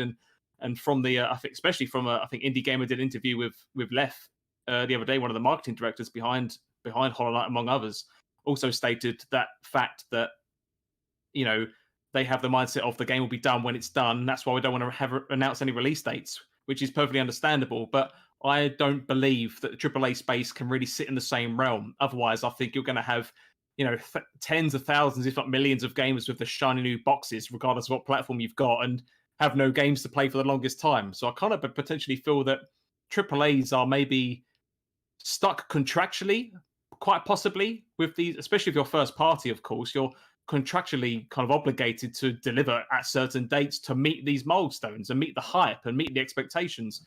And I think the bigger and bigger games get, the more difficult they become to make. And I think that's part of the issue as to why we see so many bugs. And one other thing I've seen more recently shown online was Sony, I believe, had patented an AI technology which could generate indoor environments for you. And it's quite obvious when you hear the reasoning, but the reasoning behind that is because of the fact that it takes long enough and it's difficult enough to generate outdoor environments, let alone to try to fill up office spaces and indoor buildings with all sorts of content, which I think is the expectation going forward. But the manpower isn't necessarily growing, or is going to grow at a rate where there will be enough staff or time in the world to fulfill all of those requirements. So I think AI definitely seems like it's the future in terms of generating worlds. So I'm going a bit off track here on the original question, but I think it's mainly just how much more we are as gamers are expecting from games now, that developers potentially feel obligated to meet those, but then a lot of these things haven't really been done before. There's a lot of new developer techniques which are constantly being thought of and implemented all the time to try to make these things work. But again, timelines and hardware are at such a point now where I think it's just hard to keep track of. Personally, that's my answer to it. What's your thoughts on that, Luke? I think it's I think in terms of what's acceptable, there's not much that I think is acceptable with it. I mean, I think we can all stand, miscellaneous bugs or weird glitches now and then, particularly on launch. I think those are generally fine. Stuff that's not clearly covered by a QA process. But stuff like Cyberpunk's launch, Returnal is a little different. That was kind of a freak bug, like a really strange one, where essentially I think it boiled down to in the end, if you wore the DLC suits, sometimes the rooms wouldn't open, which is just bizarre. And then obviously they had that really kind of dropped a clanger with the patch. So they kind of introduced a new bug through their patch that was kind of game breaking in some respects, although not for everyone. So stuff like that and all of that stuff is not acceptable. As for the reasoning behind it, I think it's it's so multifaceted. It's kind of hard to process, but you have games like Cyberpunk, which are subject to huge internal pressures from management, rush out the door before they're ready.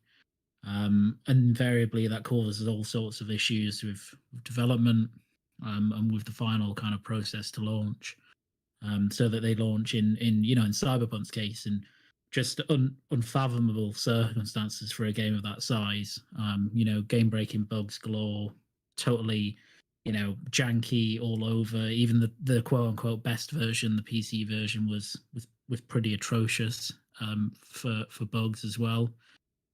So I think that's one of the reasons you've got a bigger pressure from publishers and kind of high development managers to get games out on time. The other one is invariably COVID's had an impact, right? Yeah, definitely. Teams aren't as efficient as they were in some respects, not in all. And so stuff like this may get missed. Some teams have been known to cut down on their QA process, again, usually as part of time crunch concerns or trying to get the game out the door. And there has become a steady over-reliance over the last few years as well on day one patches, which, essentially means that you launch a game, in a non-optimal state, but you're patching it, on the first day to get rid of that. But sometimes that doesn't work, right? And sometimes you introduce new stuff, or you don't catch all the stuff you thought you might. So it's a difficult question. It's a good question, but it's difficult. I mean, in an ideal world, you just say, well, I don't want any bugs in my game, but that's not going to happen. Yeah. I don't want any issues at launch, but again, that's not going to happen. There's always something that is goes wrong on launch, but the severity of that varies heavily game to game. So it's difficult, isn't it? But sometimes, especially these days, I think some slack has to be cut of developers who might not be in control of that process. You know what I mean? Like they aren't necessarily the ones they're trying to get they're trying to get a game in as best state as they can for it to ship, but there are sometimes circumstances beyond their control that mean they can't. Yeah, no, definitely. Yeah, all good points there. Thanks for that question. Who was that from? Sorry, Scott, again? So that was Sensei's thoughts. Yeah, thank you very much, Sensei's thoughts. Really good question. And again, I think it's, as Luke and I just said there, I mean, I think it's one of those things where I suppose I argue we're all just going to have to get used to it in the future. But then I suppose the future, nobody knows is the answer. But it's such an open-ended question. But no, thanks for that. I'll move us on, sorry. I've realised 20 past 9. We've still got a few more top big topics to get through yet. So the Coalition. So there's been a lot of news or speculation and rumours recently about Coalition potentially working on a new IP. I believe Jeff Grubb is the one that reported that the Coalition are apparently helping 343 Industries, working on Gear 6 apparently, and also working on a new IP of all things. So I guess the question is, do we believe this? Do we think it's true? I mean, I've got a few questions here. Sorry, I'll start again. So do we reckon then that the Coalition are an underrated developer? Because they were mainly put together to take the reins of the Gears of War franchise after Gears of War 3. Because I believe it was the Coalition that also worked with People Can Fly, if I remember correctly, that helped work on Gears Judgment, and then especially at Gears 4 is when the Coalition really stepped up, and of course with Gears 5. It obviously stands to reason they'll be working on Gears 6, but I think has been mentioned on some previous shows of ours that I think no matter how much you love working in the game dev industry, if you're working on the same franchise for years and years or even decades plus on end, it could potentially feel a bit monotonous. And I know there are a number of studios out there which, the developers and the studios want to do something new, not only to give the devs a break, but also it gives a whole new perspective and fresh air, and gives these companies an opportunity to explore new ideas and new genres of games that they potentially always wanted to make but couldn't, or just didn't have the capacity or time to. So, I mean, what are your guys' thoughts on this? I'll come to you, Scott, first, if that's all right. Do you reckon the Coalition, well, one, do you reckon they are potentially hard at work on all three of those things? Because that's quite that being helping 343, potentially working on Gear 6 and working on a new IP, because that's quite a lot of work there. And I don't believe they're the biggest studio either. have they potentially bit enough more they can chew, or are they underrated? And actually, they definitely have the skill set and capacity to meet these demands and requests. So it's interesting, is it? Because I I've just spoken so much about how much I love Halo, and I don't have that same affinity for Gears, but I know Gears is still very much a beloved franchise, particularly amongst Xbox owners. But I think the I guess the main question there around is the coalition and underrated developer. In my opinion, I'd say yes. I think if you look at what they've released in terms of both Gears 4 and then Gears 5, and then most recently Gears 5, the Hivebusters DLC. I think what they've shown there is remarkable improvement from each project to the next in terms of, well, I mean, we had the conversation last week about gameplay and graphics, but if you just look at how bloody gorgeous the Hivebusters DLC is and how good Gears 5 is and how they maybe took Gears 5 in a slightly different direction and made it feel maybe a little bit more fresh. It was certainly, Gears 5 is certainly my favorite of the Gears franchise, just speaking personally. So I think, yeah, they are a little bit underrated because I think they're similar to 343 in they're obviously a studio that's there to work on a single franchise, but Gears isn't quite as big as Halo. So I think in some respects they're overshadowed a little bit by 343, and they've not really had the opportunity yet. Although obviously it might be the case that they've now got the chance, but they've not really had the chance to. I guess spread their wings, so to speak, and maybe try something brand new. So the Coalition, if I remember correctly, they were originally called Black Tusk, if I remember correctly, and they were originally not working on Gears. If I remember correctly, please correct me if I'm wrong if any of this, because my memory's a bit fuzzy. But then Microsoft acquired the IP from Epic, and then they gave the franchise to Black Tusk, renamed them the Coalition. And I think that's when Rod Ferguson got involved. My timelines may be wrong, and there may be some that's slightly inaccurate. That's how I remember it anyway. No, that's right. Yeah. Yeah. But they did have a project in the works when they were called Black Tusk before Microsoft acquired the Gears of War IP. I can't remember what it was called. I'm pretty sure they even announced it, if I remember rightly, as well. Can you remember that, Luke? Yeah. Well, so what I do remember is they showed a teaser of it, and I don't know if they showed the name at the time, but I do know that it came out that the name for it behind the scenes was Shanghaiist.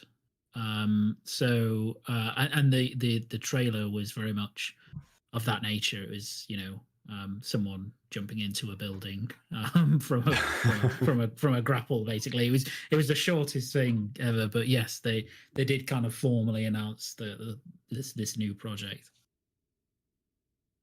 Yeah, and it's one of those things where they have previously, at least under the previous name, started work on something else, and maybe that's something that they've at some point in the future wanted to revisit once they'd proven their worth, so to speak, while working on Gears. But yeah, like I said, I do think they're very much an underrated developer, and I don't think it's any surprise whatsoever that they're helping out 343 on Halo. First of all, from a technical perspective, regardless of what you maybe think about the story or Gears of War itself, I think all of those games from a technical perspective are pretty much a masterpiece. You just look at how good how good each of those games play, how they look. They're flawless across. If you play it on an Xbox One or a Series X or PC, they all seem to work fantastically well. They obviously look great, and like I said, the most recent project with Hivebusters was fantastic in my opinion. It's some of the best stuff that's come out of the Gears universe. They obviously supported the development of Gears Tactics, which I played recently as well, and I really enjoyed that. So everything they release seems to be at the very least good, and in some cases great. And from that perspective, I don't think they really get the credit that they deserve. And when it comes to 343 and Halo, obviously Microsoft is thinking, Christ, we've got to get Halo out when we can as soon as possible. 12-month delay is already a massive delay. They can't risk it probably getting delayed beyond that. And getting the expertise of the coalition is probably one thing to help move development along. I think one concern that I'd have from that perspective, though, is whether that impacts any of these projects. As you say, Pucks, that's a lot that they're working on at this point. If it does turn out to be true, Gears 6 is inevitable. I would love for them to be working on a new IP if they do have two teams going on there. But is the support of the Halo Infinite development, is that going to impact any one of those projects? I hope not. I really hope not, especially for obviously Gears fans, but also for those developers who obviously are working on Gears or whatever this new IP may be, and will obviously be very passionate about that. So I really hope for fans and developers alike that this doesn't have an impact on what they're working on.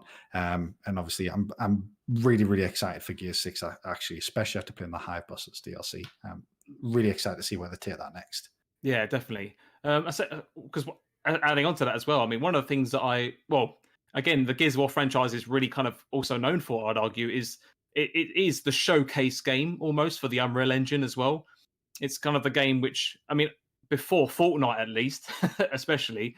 But in terms of the technical and graphical marvel, which Gears of War is, it's definitely down to Unreal Engine, how the developers, especially Epic Games for it, and definitely the Coalition now, have definitely really shown what the engine can do and what it's capable of. And what I also like about the Gears games, not only because how graphically incredible it looks, but it's also as you said, like it's a technical marvel. I mean, given that there's so much going on, like graphically and technically behind the scenes, and yet, especially PC and on console, especially Series X and stuff. But we're talking like flawless 60 frames here, and even then, I think the Series X got updates to, I believe, correct me if I'm wrong, it was both the single player and multiplayer now, which also supports 120 frames. Is that right? I think it might have just been the multiplayer. I'm not too sure. Yeah. The multiplayer definitely got it. I don't remember whether the single player got it or not. Yeah, I remember it was one. I couldn't remember if it was quite both, but even so, like, to me, that is such an incredible feat. I suppose in terms of Gears of War in general, I think my only it's not even a real criticism, because I like the different kind of direction that they're taking the story with kind of Gears 4 and 5, but I know there are a lot of people out there which aren't the biggest fans of the new kind of group. And when I say group, I mean kind of the main kind of Gears 4 and Gears 5 cast being JD, Dill, and Kate. But as you say, but the Hive Busters crew, I think a lot of us quite unexpectedly almost fell in love with, because they're so different in all of their different characters and their personalities, yet they all just get on so well.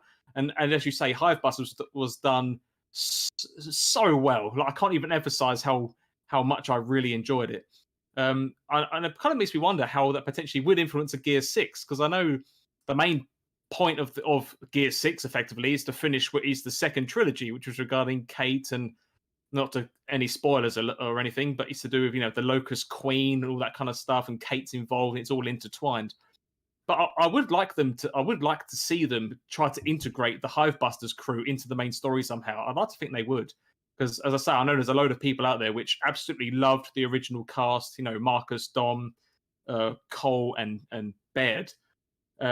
Even to the point where is this a new IP? It's all rumor, obviously. So do you think it's possible that rather than being a new IP, because I think we've just agreed there, Scott, that there's a lot of work for a developer to be helping out, working on a Gear 6, a new IP, and helping 343. Yet there's also a massive demand for like a Gears of War trilogy remaster. So do you reckon, rather than being, I'll put this to you, Luke, actually. So rather than being like a new IP, do you reckon it's possible that they're working on Gear 6, but also maybe working on a trilogy, like an HD remastered up-res for Unreal Engine 4 or anything like that? No, go ahead. No, sorry, go on. I think it's possible. I don't know to what extent they would be working on that kind of project, i.e., a remaster of the original trilogy. If it was a thing, I think if it was a thing, Microsoft would probably, at least to some extent, look to outsource a lot of that. There are plenty of studios that could do a pretty good job of that, without the Coalition being, super heavy involved in terms of manpower. I think, I mean, Jeff Grubb's pretty reliable, right? He's always been quite reliable with this kind of stuff. So, I think it's entirely possible that they're working on a new IP. If you look at where they are in their cadence of Gears, they're coming out to the end of the original trilogy. The second trilogy. It seems kind of like that would be a good jumping off time if they were to do something new, right? They were to make something completely fresh. Obviously, as Scott's alluded to, that studio, has its roots in something new, right? In Black Tusk, and who knows how many developers are still there from those days. But it's, it feels like more than even 343, much more than 343. The coalition of talent, they've got so much talent that they, would be kind of, I don't want to say this, but kind of wasted if all they make is Gears games, because you just feel like they could make a really, really incredible new game. And that's coming from someone who's a huge Gears fan. I love the original trilogy. I really like Gears 4. For Gears 5 was great. Thought Hivebusters was fantastic, like everybody else. So, that was a really pleasant surprise. And that's still a game that I boot up from time to time on my PC just to have a look at it. I don't really even play it. I just run through a couple of levels and just kind of marvel in it because it's an incredible looking game. And I'm eager to see what they do with Gears 6 because I think that will be their best game, and I'm sure they'll do a fantastic job. But it just feels like they're so talented, and they get games out so quickly. You look at their dev cycle for Gears 4 and 5; it's so quick, right? But the campaigns are huge and meaty, and they've got extensive multiplayer modes, and they look the way they do. They're flawless, right? You don't see them launching with really bad bugs or really bad issues or anything like that. Yeah, definitely. They're super. It's kind of the opposite of where 343 are, who have produced one really good Halo game in 4. I think most would say, at least campaign wise. And then, this kind of a mess in Halo 5, and they've had all these other issues as well. Obviously, MCC had tons of issues when that came out, and there was all sorts of problems. So I guess selfishly, I'd like to see them do something new with Gears, away from Gears. I think if they were to still be making Gears, I don't necessarily mind that, but I really feel like after 6, they should do, and I know this will sound like sacrilege for a lot of people, but do a project that involves Gears, but that isn't Gears of War. Like do some, do a Sony Santa Monica, right? Take God of War and make it kind of something else from the from 3 to the reboot. Really change it up. I prefer that. I mean, I know there's a lot of people that wouldn't like that because they want Gears to be Gears, and I get that. And maybe there's capacity coalition. I think they're maybe 300 devs, so they've certainly got capacity to be working on maybe 2 big projects or 1 big project and a smaller project. And maybe they do have a capacity as well to be working on 3. A new IP, if they are making it, will be really, really, really early, high-level pre-production stuff. So that's going to be a long way off. But yeah, it just feels like out of all Microsoft Studios, Coalition are one of the most talented. And, it's kind of the same thought that I had with Playground. Right, they were making Horizon, and you could see how talented they were, and it would have been a waste if all they'd ever made was Horizon, if that was all they were going to do. And obviously they're not. They're making a completely different game in Fable. So I feel like they're kind of sat in that position, the Coalition. And I just hope that they personally that they do get to make a new IP. I mean, because one of the regarding new IP as well. I mean, one of the things which we keep hearing rumors about, not necessarily for the Coalition, but just in general, is that there is there is a new Star Wars game, like a new big Star Wars game made by a different developer that isn't EA, for example, like regarding the Battlefront series and stuff. Like, do you reckon it's entirely possible that, the Coalition could be could their new IP be Star Wars? I mean, I know it's an open question because obviously the answer is, well, I believe the answer would be yes, of course they could be working on the new IP. But I guess my question to you is, do you think that is in any way remotely plausible given the position they're in currently with Gears and how vastly different a Star Wars game could be? I guess it's plausible. I mean, there are certainly universes and settings in Star Wars that you could easily make not a Gears game, but something, third person shooter kind of thing. The rumors have always been for a while of a kind of Mandalorian game, right? So no doubt Coalition could make something like that.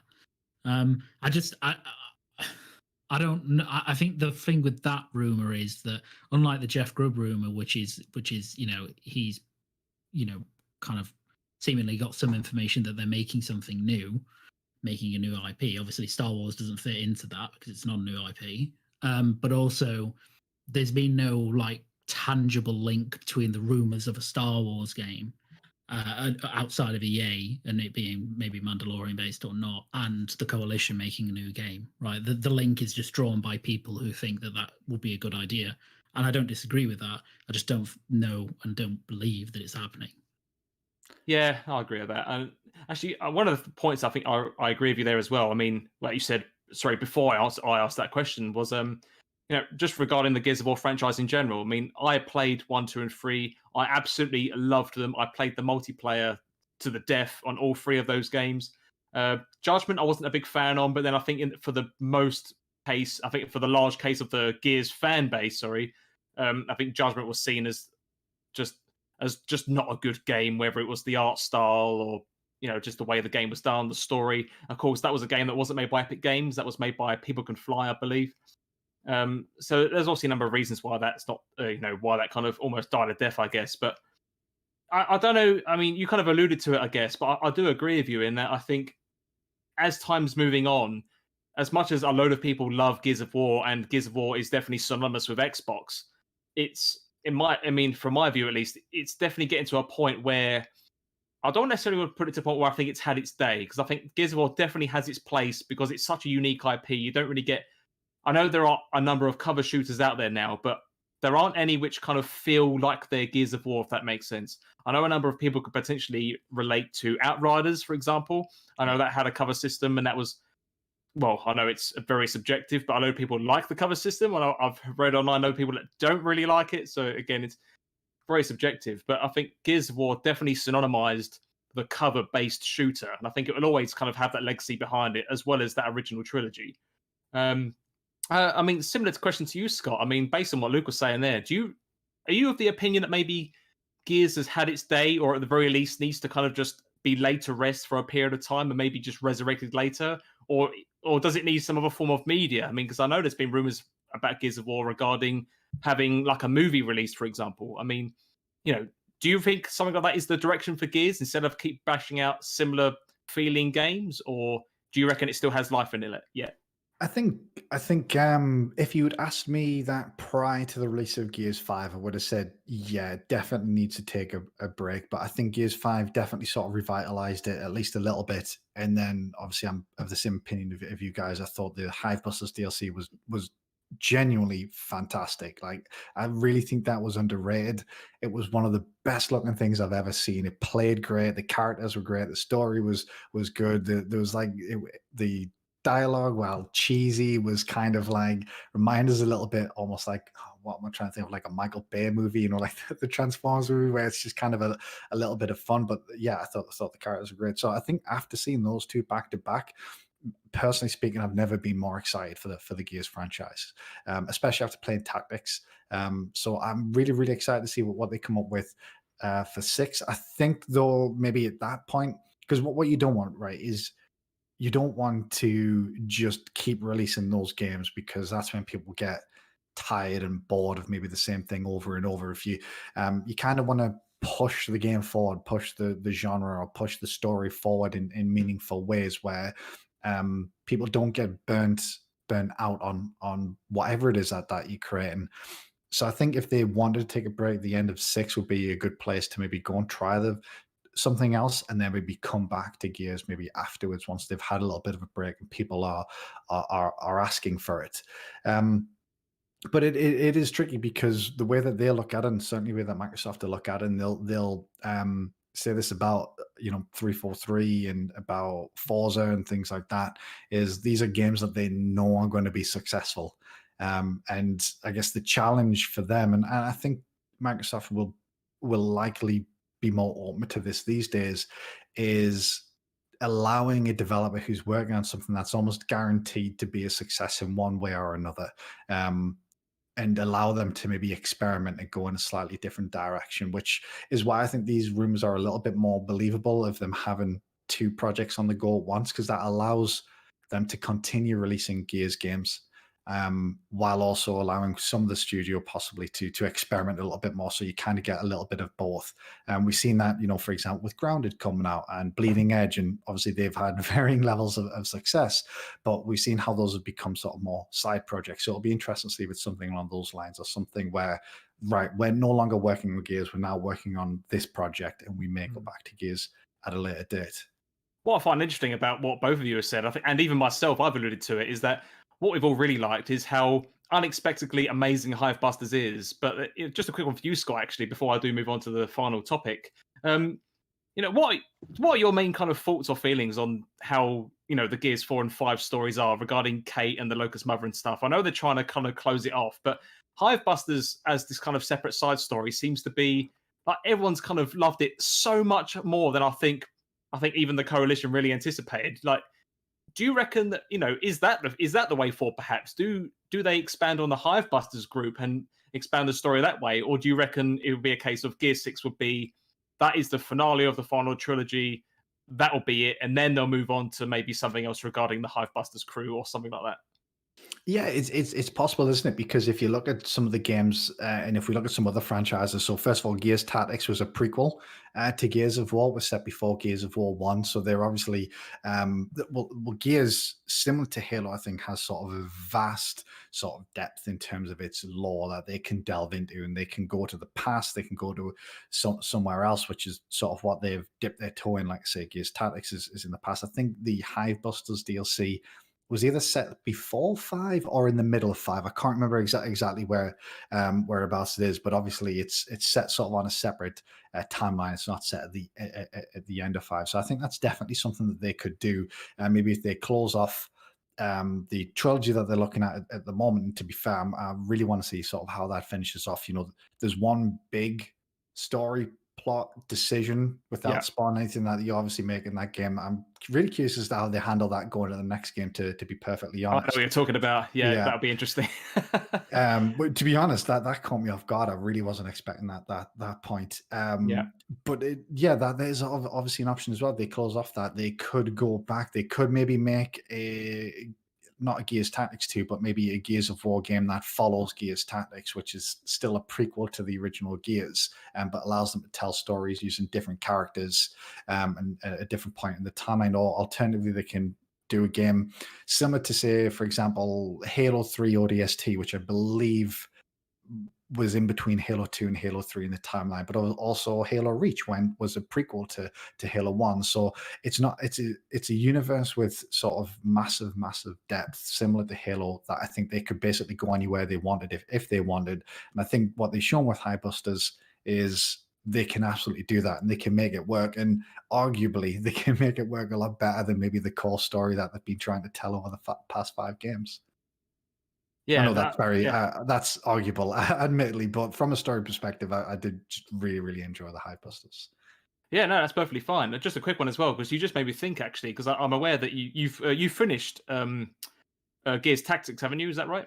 Yes, I have. Do you think, just a quick one to throw out there before I move on, do you reckon that a turn-based game like that is potentially a new kind of genre that Gears could go in, like the direction that Gears could go in, rather than being a third-person shooter? Or do you reckon the Gears Tactics kind of RTS was just a one-off? I could certainly see Gears Tactics 2 being released. It wouldn't obviously be developed by the Coalition. It will be done by who did Gears Tactics? Was it Splash Damage? Splash Damage, yeah, Splash Damage, yeah. I could certainly see that. I mean, in a world where Halo Wars 2 existed after the very limited success of Halo Wars 1, I could certainly see them going back there. They could even maybe go the full RTS route rather than sort of the Tactics route with Gears of War. I would love to see them take another shot at that particular genre, because I really enjoy Gears Tactics. Yeah, that'd be cool. Obviously, I really liked Halo Wars as well, so I would love to see, to be fair, I would love to see a Halo game in the style of Gears Tactics and a Gears game in the style of Halo Wars. If that makes sense, I would love to see that as well, because obviously I enjoy that genre of game, and I think both of them, in terms of Halo Wars and Gears Tactics, offered something new and different and fresh to both franchises as well. So. Yeah, no, that's cool. I'm going to move on to the final topic. I'm aware we've only got 50 minutes left of the show. But before I do we have any comments or questions saved before I do continue? I'll quickly mention a couple here. Apologies, I might not mention them all. So Ballman Gamer says, I think they need to give Gears time to rest and move on to something else. Give gamers time to miss the game and want it back, taking full advantage of the new gen hardware. I think on that point, I imagine Gears 6, whenever that does come out, will be exclusive to Series X and S. I don't think that'll be a cross-gen title, so I'm pretty confident that Gears 6 will be one of those games. And especially when you consider just how bloody good Gears 5 looked on old gen hardware, I'm pretty excited to see how Gears 6 looks on current gen hardware. And then Pixel Slapper says, wasn't a fan of Gears, to be fair, but after playing Outriders, my opinion might change. And what I'd say to that is, if you like the gameplay of Outriders in terms of the cover and the shooting element, Gears does it a million times better. But I wouldn't say if you liked Outriders, you'd like Gears, because the cover system in Outriders is completely different. It's used for different purposes. But it certainly is a lot better, in my opinion, if you were to compare the two. That's cool. And I think that's it. That's great. No, thank you, Scott. I'll jump straight into the last one because I'm aware of time. So, final topic of the night: more E3 talk, actually. So, more publishers we have now been made aware that are going to be joining E3. More specifically, we know that Sega, Bandai Namco, and Square Enix have all now confirmed they're going to be a part of E3 2021. But equally, we've also heard that Konami have confirmed that they will no longer be taking part. They will be withdrawing from the show. So I guess in general, how do we all feel about this? Because Konami leaving the show, because Konami usually have quite a big presence at E3, or at least they did do a number of years ago. Is this potentially a big loss for E3? But then equally, what are we looking forward to with regards to these announcements? Me personally, Sega, and specifically Sonic the Hedgehog, is what got me into gaming way back when I was about 5 years old on the original Mega Drive, and the Master System 2, which I also had. Loved that system. So, and again, there's a lot of Sonic fans out there which have been arguably played around with in the more recent releases of Sonic the Hedgehog titles, very hit and miss. And I bring that up, and I bring Sonic up because this year, and I believe in June, is the 30th anniversary of Sonic the Hedgehog. So one of the things I would like to believe is going to be a nice surprise is some form of Sonic announcement. I know, me personally, I've loved the Sonic Adventure games. The Sonic Adventure 3, I think, has been on most Sonic fans' radar for so long. Yet I know that the developers in the past have kind of said they probably won't do an Adventure 3, but part of me would just like to unrealistically hope that maybe they'll cave and offer a new adventure game. But question to you guys then, what do you make of Sega, Bandai Namco, and Square Enix having their own presence, as well as Konami being out of the running now? I mean, Luke, what are your thoughts on those additions and Konami not being part of it anymore? Is that a loss, or do you reckon the three that are now confirmed to join are kind of a suitable replacement for what Konami may have had on offer? Konami aren't a loss unless they were going to bring the famous, I think, 2010 conference back, which is just the most bizarre thing that I've ever seen, and it's kind of lives in infamy of just an incredible, strange showcase. And also, obviously, they haven't been active really the last few years in game development, or at least AAA console game development. Now, there are lots and lots and lots of fairly credible rumors about Konami IPs being in play in terms of other people making them, which makes sense, I suppose, from Konami's perspective, because it doesn't look really, apart from PES, that they actually want to make games anymore. But I think they're more than happy licensing their IP out for games to be made. So we've had a lot of rumors about a Silent Hill and Metal Gear Solid remakes and stuff like that. And them not being there doesn't necessarily take away from those things potentially happening as well, because it's unlikely that they would be publishing the games. It would probably be whoever's behind the games that would publish them. I suspect. So we might see some Konami stuff, but they're obviously not going to be there presenting formally. So that's not a loss. They haven't done that for a long, long time. In terms of the new confirmed ones, I think all of them are pretty cool. Personally, Bandai Namco, anytime you say that, then we think about Elden Ring, right? So, or at least I hope we do. Yeah, definitely. So surely it's ready. I'm almost certain we'll finally see some substantial footage from that rather than a minute of potato cam footage that we got the other month, which is going to be hugely exciting. Square are a really exciting one for me because no doubt, I mean, you look at the slate of the things that they've announced. I mean, Forspoken, which looks pretty bonkers, looks really crazy, and super cool. Final Fantasy 16, obviously, probably see more of that. Very exciting, at least for me. I'd really love to see kind of a proper announcement trailer for Remake Part 2. I don't know if they'll give us that this E3. Maybe save that for the next one. Sega's probably the least exciting for me, but like not in the sense I'm not looking forward to seeing what they're going to present, but more just compared to the other two. Bandai Namco, Elden Ring trumps all, and then Square obviously have all the Final Fantasy stuff. So so I'm pretty excited for it now, as an E3, actual E3, because at least they have a good slate of publishers, developers that they've announced, and it's certainly I don't know if all of these big publishers they've announced are going to do kind of an embedded E3 show, so to speak. They might do something outside of the scope of that, but they'll certainly bring content to whatever it is, however it is E3. The ESA are going to run this E3.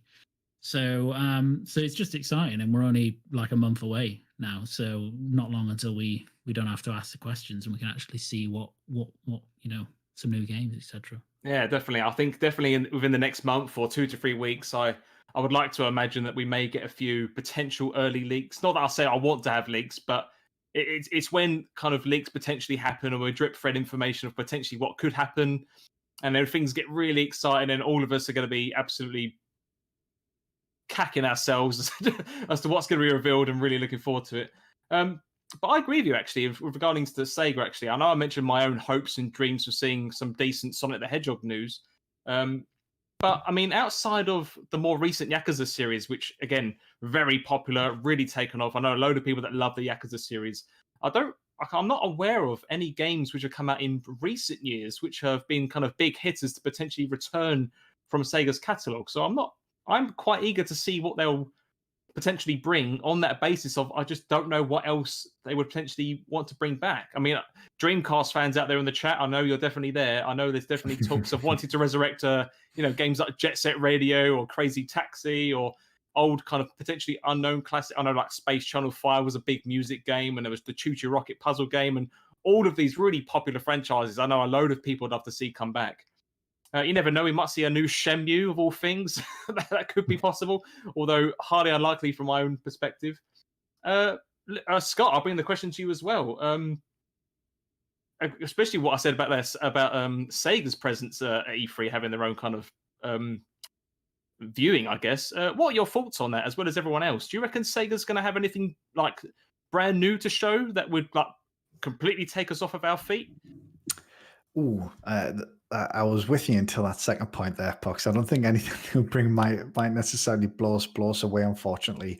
I think it's likely, well, I say it's likely, I've got no idea. I would like to see them show off maybe Sonic Mania 2 rather than Sonic Adventure. I think the 3D Sonic games, unfortunately, haven't quite hit the mark, but I really, really enjoyed Sonic Mania, and I'd love to see them go back to that sort of 2D style. It's been a long time since Sonic Mania was released. I could maybe show up at somewhere like maybe the Nintendo conference, possibly, if they're not to have their own. We know the Fantasy Star Online 2 New Genesis is coming out in June, so it's possible that they might have more to share on that. If it's going to release later in the month, they might be able to confirm sort of a specific date and show off a bit more about that. I'm personally really, really excited for PSO2 and G. Obviously, we've talked about Yakuza. I mean, 7's fairly recent, so whether they'd be looking to maybe go back into Yakuza just yet, maybe not. They've obviously just recently had the Judgment announcement, and I guess the only other franchise that comes to mind is possibly Persona. Obviously, Persona 5's been out a couple of years. They've had Persona 5 Royale, so maybe they could maybe look at whatever the next Persona game is. And I think maybe in Sega's case, we'll probably see them show up at other developers. So if Persona was to come to Xbox, which has been heavily rumored, then maybe that's the time Sega show up at the Xbox stage to maybe talk about PSO2 and Persona, and then possibly they turn up at Nintendo show to show off Sonic Mania.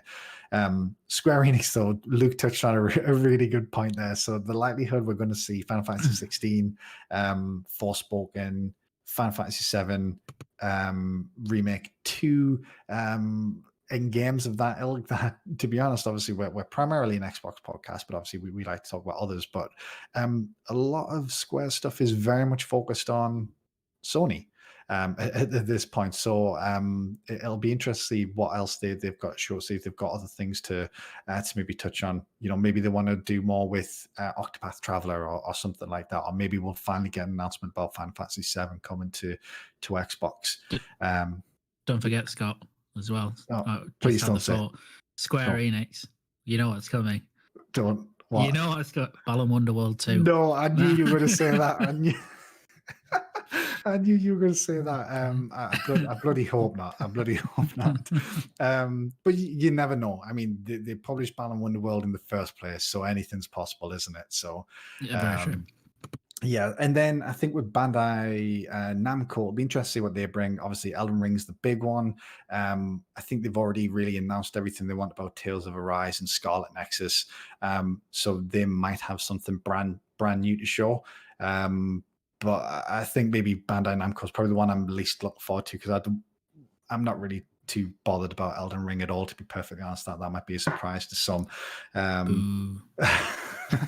Exactly. So we'll just have to see what they come up with. I think Square will have their own show, and then maybe Capcom, Sega appear elsewhere. But obviously E3 is always exciting. You know, the stuff that we're most excited for is the things we don't know about. You know, the new announcements, the new games that show off. That's kind of what we're there for, aren't we? So really excited to see what all three of them bring. And hopefully everyone will be happy at the end of it, regardless of, you know, what console you've got or what games you like. Hopefully everyone gets something for themselves. Oh, definitely. And that's one of those things we say time and time again, that yes, we're primarily an Xbox channel, but you know, we love all platforms. I mean, we've all got PlayStations and Switches, and big fans of all of the different games and content coming to all of those platforms. So it's such an exciting time. Before I do run off, I want to give you both a very quick question, actually, as to regarding Microsoft specifically, because you know we know that we've heard of and seen a load of teaser announcements in earlier showcases late last year, a few that were kind of earlier this year. We had a very few sneak peeks of some stuff. Just quickly off the bat, do you have any particular expectations, or rather things that you'd like to see at E3? I know obviously we won't know about new stuff, but regarding stuff we know about, anything in particular you'd like to see, whether it's gameplay or release dates or the like? Luke, I'll go with you on that one first. From Microsoft, yeah, a lot actually. I'm trying to think off the top of my head what I'd really like to. So, I think, on a personal level, what would I like to see? And that's realistic. Let's say I'd like to see gameplay for Hellblade 2. I think that has been quite a long time coming. I'd really like to see some more on Fable, though I think that's maybe less than realistic, just because of where that is in development at the moment. It seems like it might be a longer term project than we think. So what else? Trying to think. Obviously, let's assume, right, that I mean, Microsoft and Bethesda are probably going to have different showcases per se, but you know, for want of a better term, they're all Microsoft, right? So Starfield would be a big one in terms of actually having a proper demonstration of what that game is, what it looks like. And what else? I'd like to see just something surprising, like some game announcement from them that, you know, from their first party that we hadn't anticipated. Maybe something like the Compulsion's new game, right? You know, something different and new. I think they've got so many games in development at the moment. You could, everyone's list is going to be different, right? Because I think they've got so much to look forward to. The difficulty is just finding out where they are and the kind of development cadence in those games and whether Microsoft actually want to show them off. So, for example, like I don't expect anything from Perfect Dark, right, at the show, because that's clearly a long way off. They've already done something on it. But something like, Hellblade, maybe that's more realistic.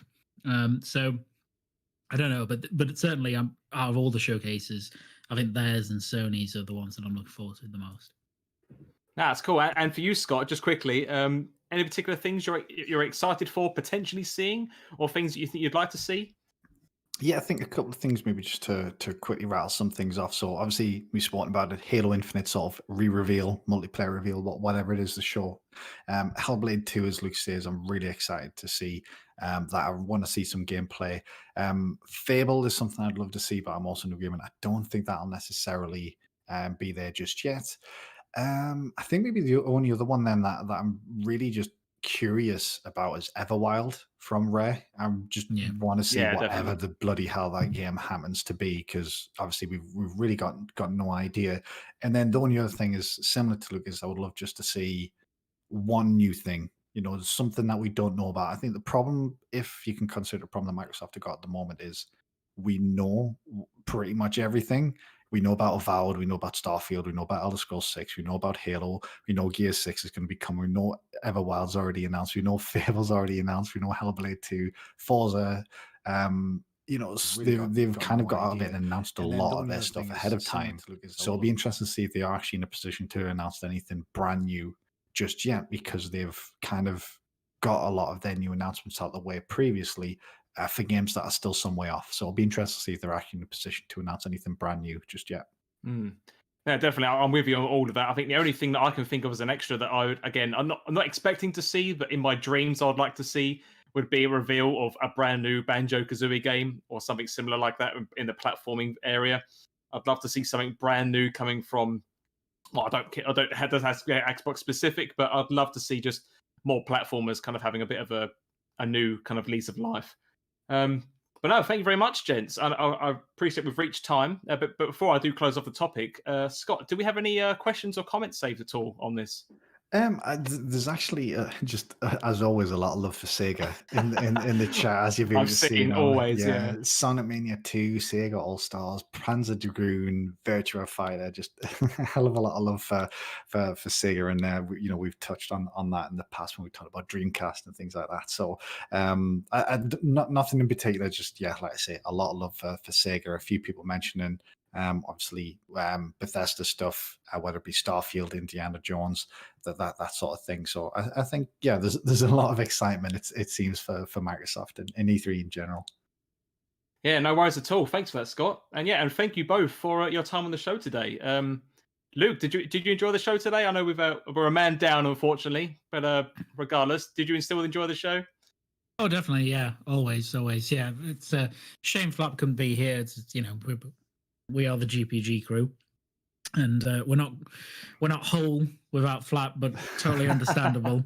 Totally understandable, and I'm sure he'll be better for next week. But notwithstanding that, fantastic show, great topics. It's still awesome being here and chatting games with both of you, and chat fantastic as always. So yeah, thoroughly enjoyed it. That's good. And you, Scott, did you have a good show today? Yeah, as always, mate. Really enjoyed it. So I think just to repeat though, obviously Flap's still been there in the background. I think he's ready to sort of wrap things up for us. So he's still been listening in. And great job yourself, Pucks. I know, obviously taking the reins for the second time, so you've done an awesome job. I know. And I've really enjoyed it. So thank you very much for having us. Thank you both as well for the kind words, and thank you, chat, as well, for being here. This show is nothing without you all, as you always know. We always love to see your comments, whether it's during the live shows or afterwards. What's the usual plug I do? Yes, so by all means, we do have our Discord server for anyone new listening, or those of you that are listening and haven't yet joined. There should be a link in the description to access that, and that is slowly and steadily becoming more and more active as the days and weeks go on. There's definitely a lot of really good discussions and arguments, healthy debates and arguments being made on the appropriate text channel. So by all means, if you'd like to continue the conversation afterwards, please join that. Apart from that, any new listeners tuning in, you can always find us on Twitter at GPG_Crew. I myself at Puxley AR. Scott, if you don't mind, and Luke, given your handles, if that's okay for any new listeners. Yeah, you can get me on Twitter at SX2 Gaming. And yourself, Yeah. Luke? Yeah. And mine is at LukeSteele90. Cool. Thank you very much, guys. Thank you very much in the chat. Hope you enjoyed the show. And we should be continuing it as normal with Flap, fingers crossed, in next week's show. Until then, take care, everybody.